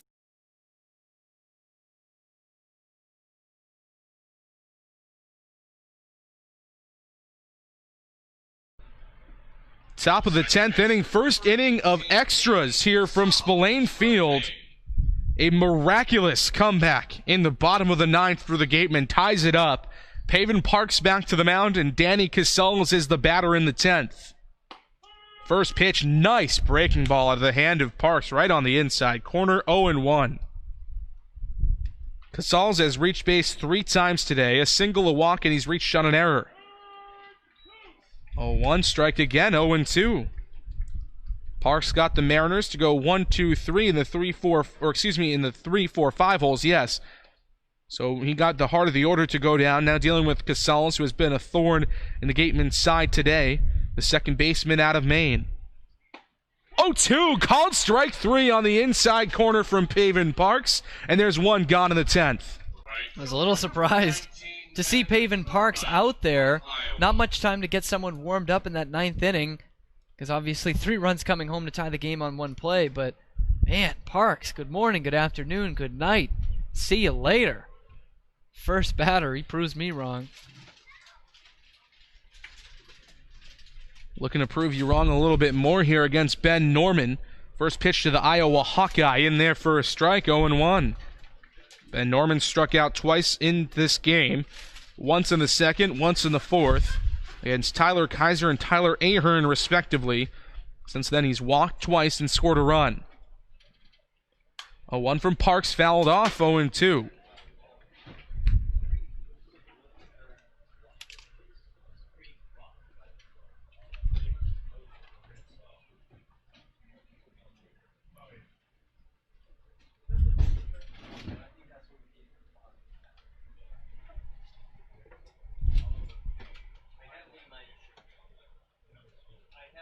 Oh, 2 from Parks. Just missed the outside corner by maybe like a half an inch on the outer half of the plate. That is a great breaking ball from Paven Parks. I can't tell where that one missed. That was a strike early in the game for Stoudemire and for Shenton at the plate. 1-2, bounce back up the middle. Oliver Dunn, the new second baseman, racing over. Throw over to first. Got him. Great defensive play from Oliver Dunn. And you were right, Cam. We have had some defensive shifts. Isaac Collins out to right field. Oliver Dunn at second. Jeremy Idens into center field, and Jacob Goldfarb into left now. So left to right across the outfield. Jacob Goldfarb, Jeremy Idens, and Isaac Collins. In at second base, Oliver Dunn. First pitch to Mason Meadows. Misses below the knees, 1-0.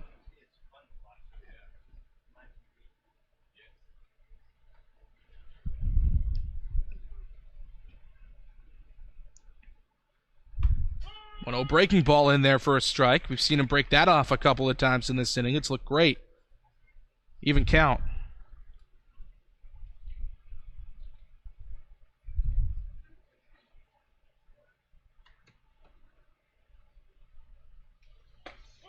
One at the knees again. 1-2 from Paven Parks to Mason Meadows.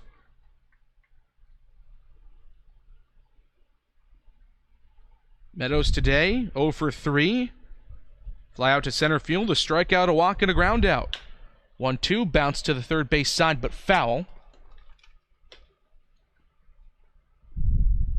There's a weird sort of calmness that has settled in over Spillane Field, letting Paven Parks work here, but it was rocking back in the bottom of the 9th when Luke Roscom delivered that bases-clearing double to tie it. Almost sounds like a golf tournament right now. Hush coming over Spillane. Let the man work. He's got 2 strikes against the powerful Mason Meadows, the 1-2. Just missed inside. Nasty breaking ball from Paven Parks. My goodness. That was a great pitch. I don't know what else Parks has to do with the breaking ball there. 2 of those in the last 2 batters. 2-2. Breaking ball bounced back up the middle. Sahid Valenzuela will glove it, and he loses it as he heads in toward first base. So on first goes Mason Meadows. So Harwich alive, with Nate Eichhoff coming to the plate. That'll be a single for Mason Meadows. Would have been a tough play for Zahid Valenzuela, even if he had come up with it cleanly on a bouncing ball. So 2 outs now. Pavement Park's dealing with Nate Eichhoff, who has reached base all 4 times he's come to the plate. First pitch, bounced down the first base side, but foul. Austin Shenton gloving it anyway. Eichhoff reached and scored on a drop third strike in the 3rd inning. Singled and scored in the 5th. Walked in the 6th. And singled back in the 8th inning. Has yet to face Pavin Parks, down 0-1 to him here. Stop behind home plate by Luke Roscom, who's been the hero in this game for the Gatemen, continuing a good day. Came in as a defensive replacement a few innings ago for Drew Millis. Has delivered behind home plate and has delivered at the plate as a batter. Without a doubt, now a balk from Pavin Parks.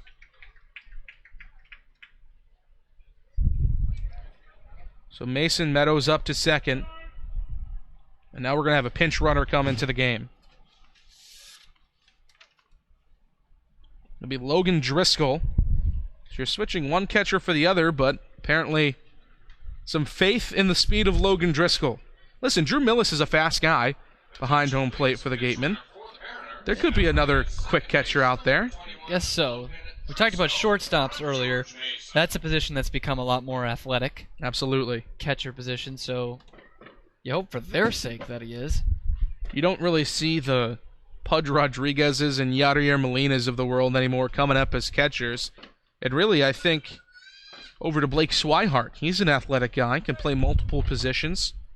Was a catcher coming up through the Red Sox organization, but has since become more of a utility man. Yeah, and was a guy that played everywhere in high school and was kind of made into a catcher coming up through those Red Sox ranks because they're so hard to come by pure catchers anymore. So you find yourself converting maybe your most athletic or your smartest baseball player out there on the field into a catcher.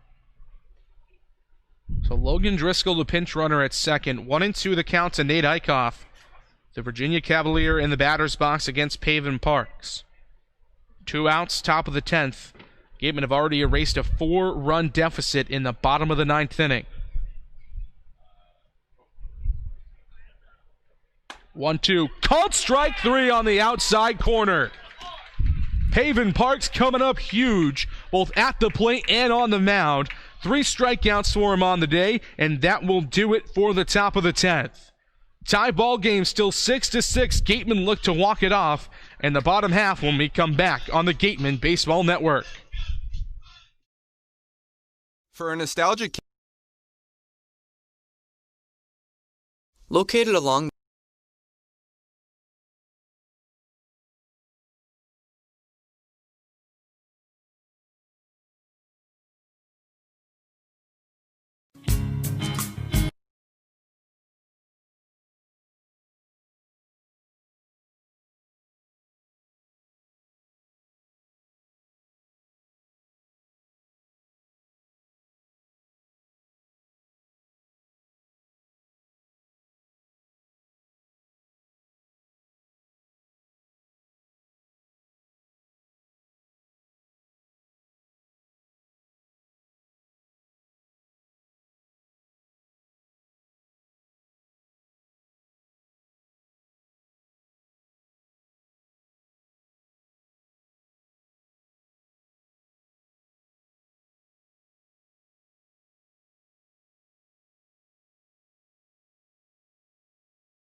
Austin Wood back to the mound. Bottom of the 10th inning. Gatemen trying to walk it off after they trailed by 4 in the bottom of the 9th. Isaac Collins in the batter's box, top of the order for the Gatemen. These are the guys you want at the plate. Collins, Valenzuela, Shenton due up. Single for Collins in his last at bat back in the 8th inning. First pitch to him, called strike on the outside corner. 0-1.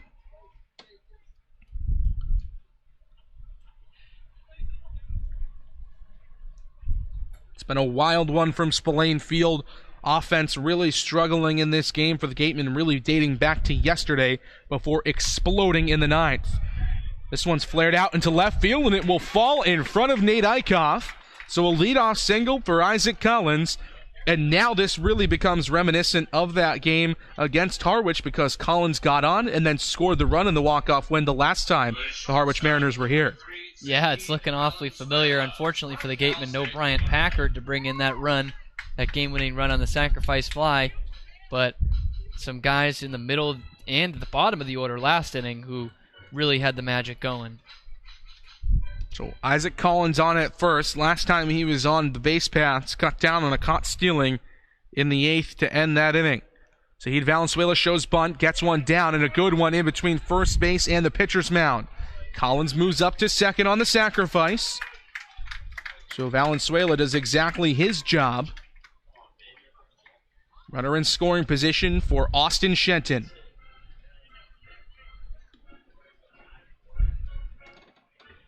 And Shenton has a flair for the dramatic.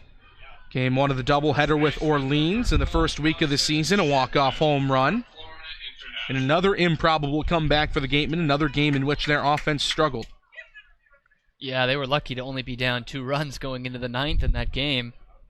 And he's not going to get the same chance here of hitting that walk-off 3-run homer like he did against Orleans. He's going to get walked. Not only will this not allow Austin Shenton, the best hitter on this team, to swing the bat, but it also sets up a force situation at any base once these 4 free passes are issued from Austin Wood to the new catcher, Logan Driscoll, behind home plate. Yeah, and you've got a guy in Idens coming up who's tough to double up, but obviously that is what the Mariners are going for here to try and get that force back on. Collins jumping around out at second base there, but just making sure that nothing gets by Logan Driscoll, and that if it does, he's ready to get on his horse and move up to third.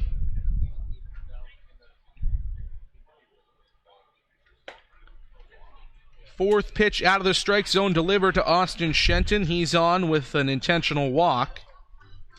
And Jeremy Idens, the all-star center fielder, comes to the plate with runners at first and second and 1 out. Tie ball game in the bottom of the 10th.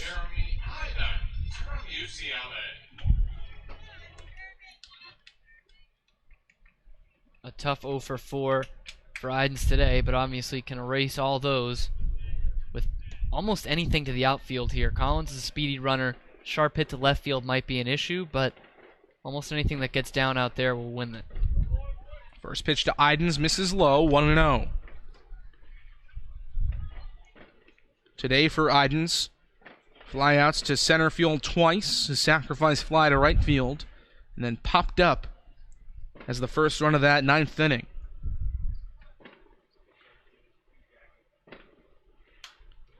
Slashed foul, 1-1. You can keep that foul ball, courtesy of attorney Glenn Hannington and his daughter Tevis.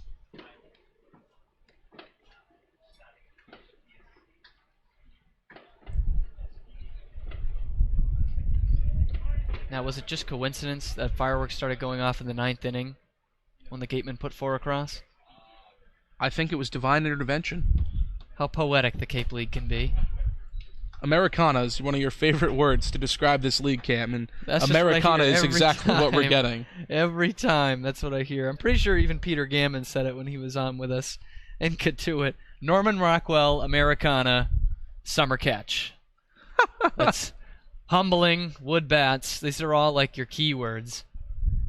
2-1 to Idens. Inside, 3-1 now. Jacob Goldfarb, the right fielder, waits on deck. So Idens will be looking 1 pitch, 1 location with 3 balls and a strike against him. Austin Wood on the mound. Tie ball game in the bottom of the 10th. 3-1 inside, bases loaded. Well, you're not going to induce a double play if you don't give him anything to hit. Now you're dealing with a guy, Goldfarb, who you got to throw strikes to. Not only are the bases loaded, but he doesn't chase outside that zone.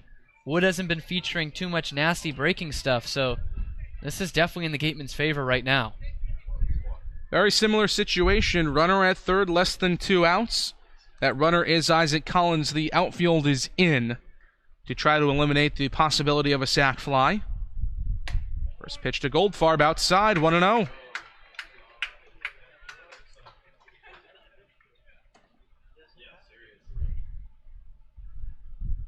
Outfield in, infield in as well. Everybody in for the Harwich Mariners.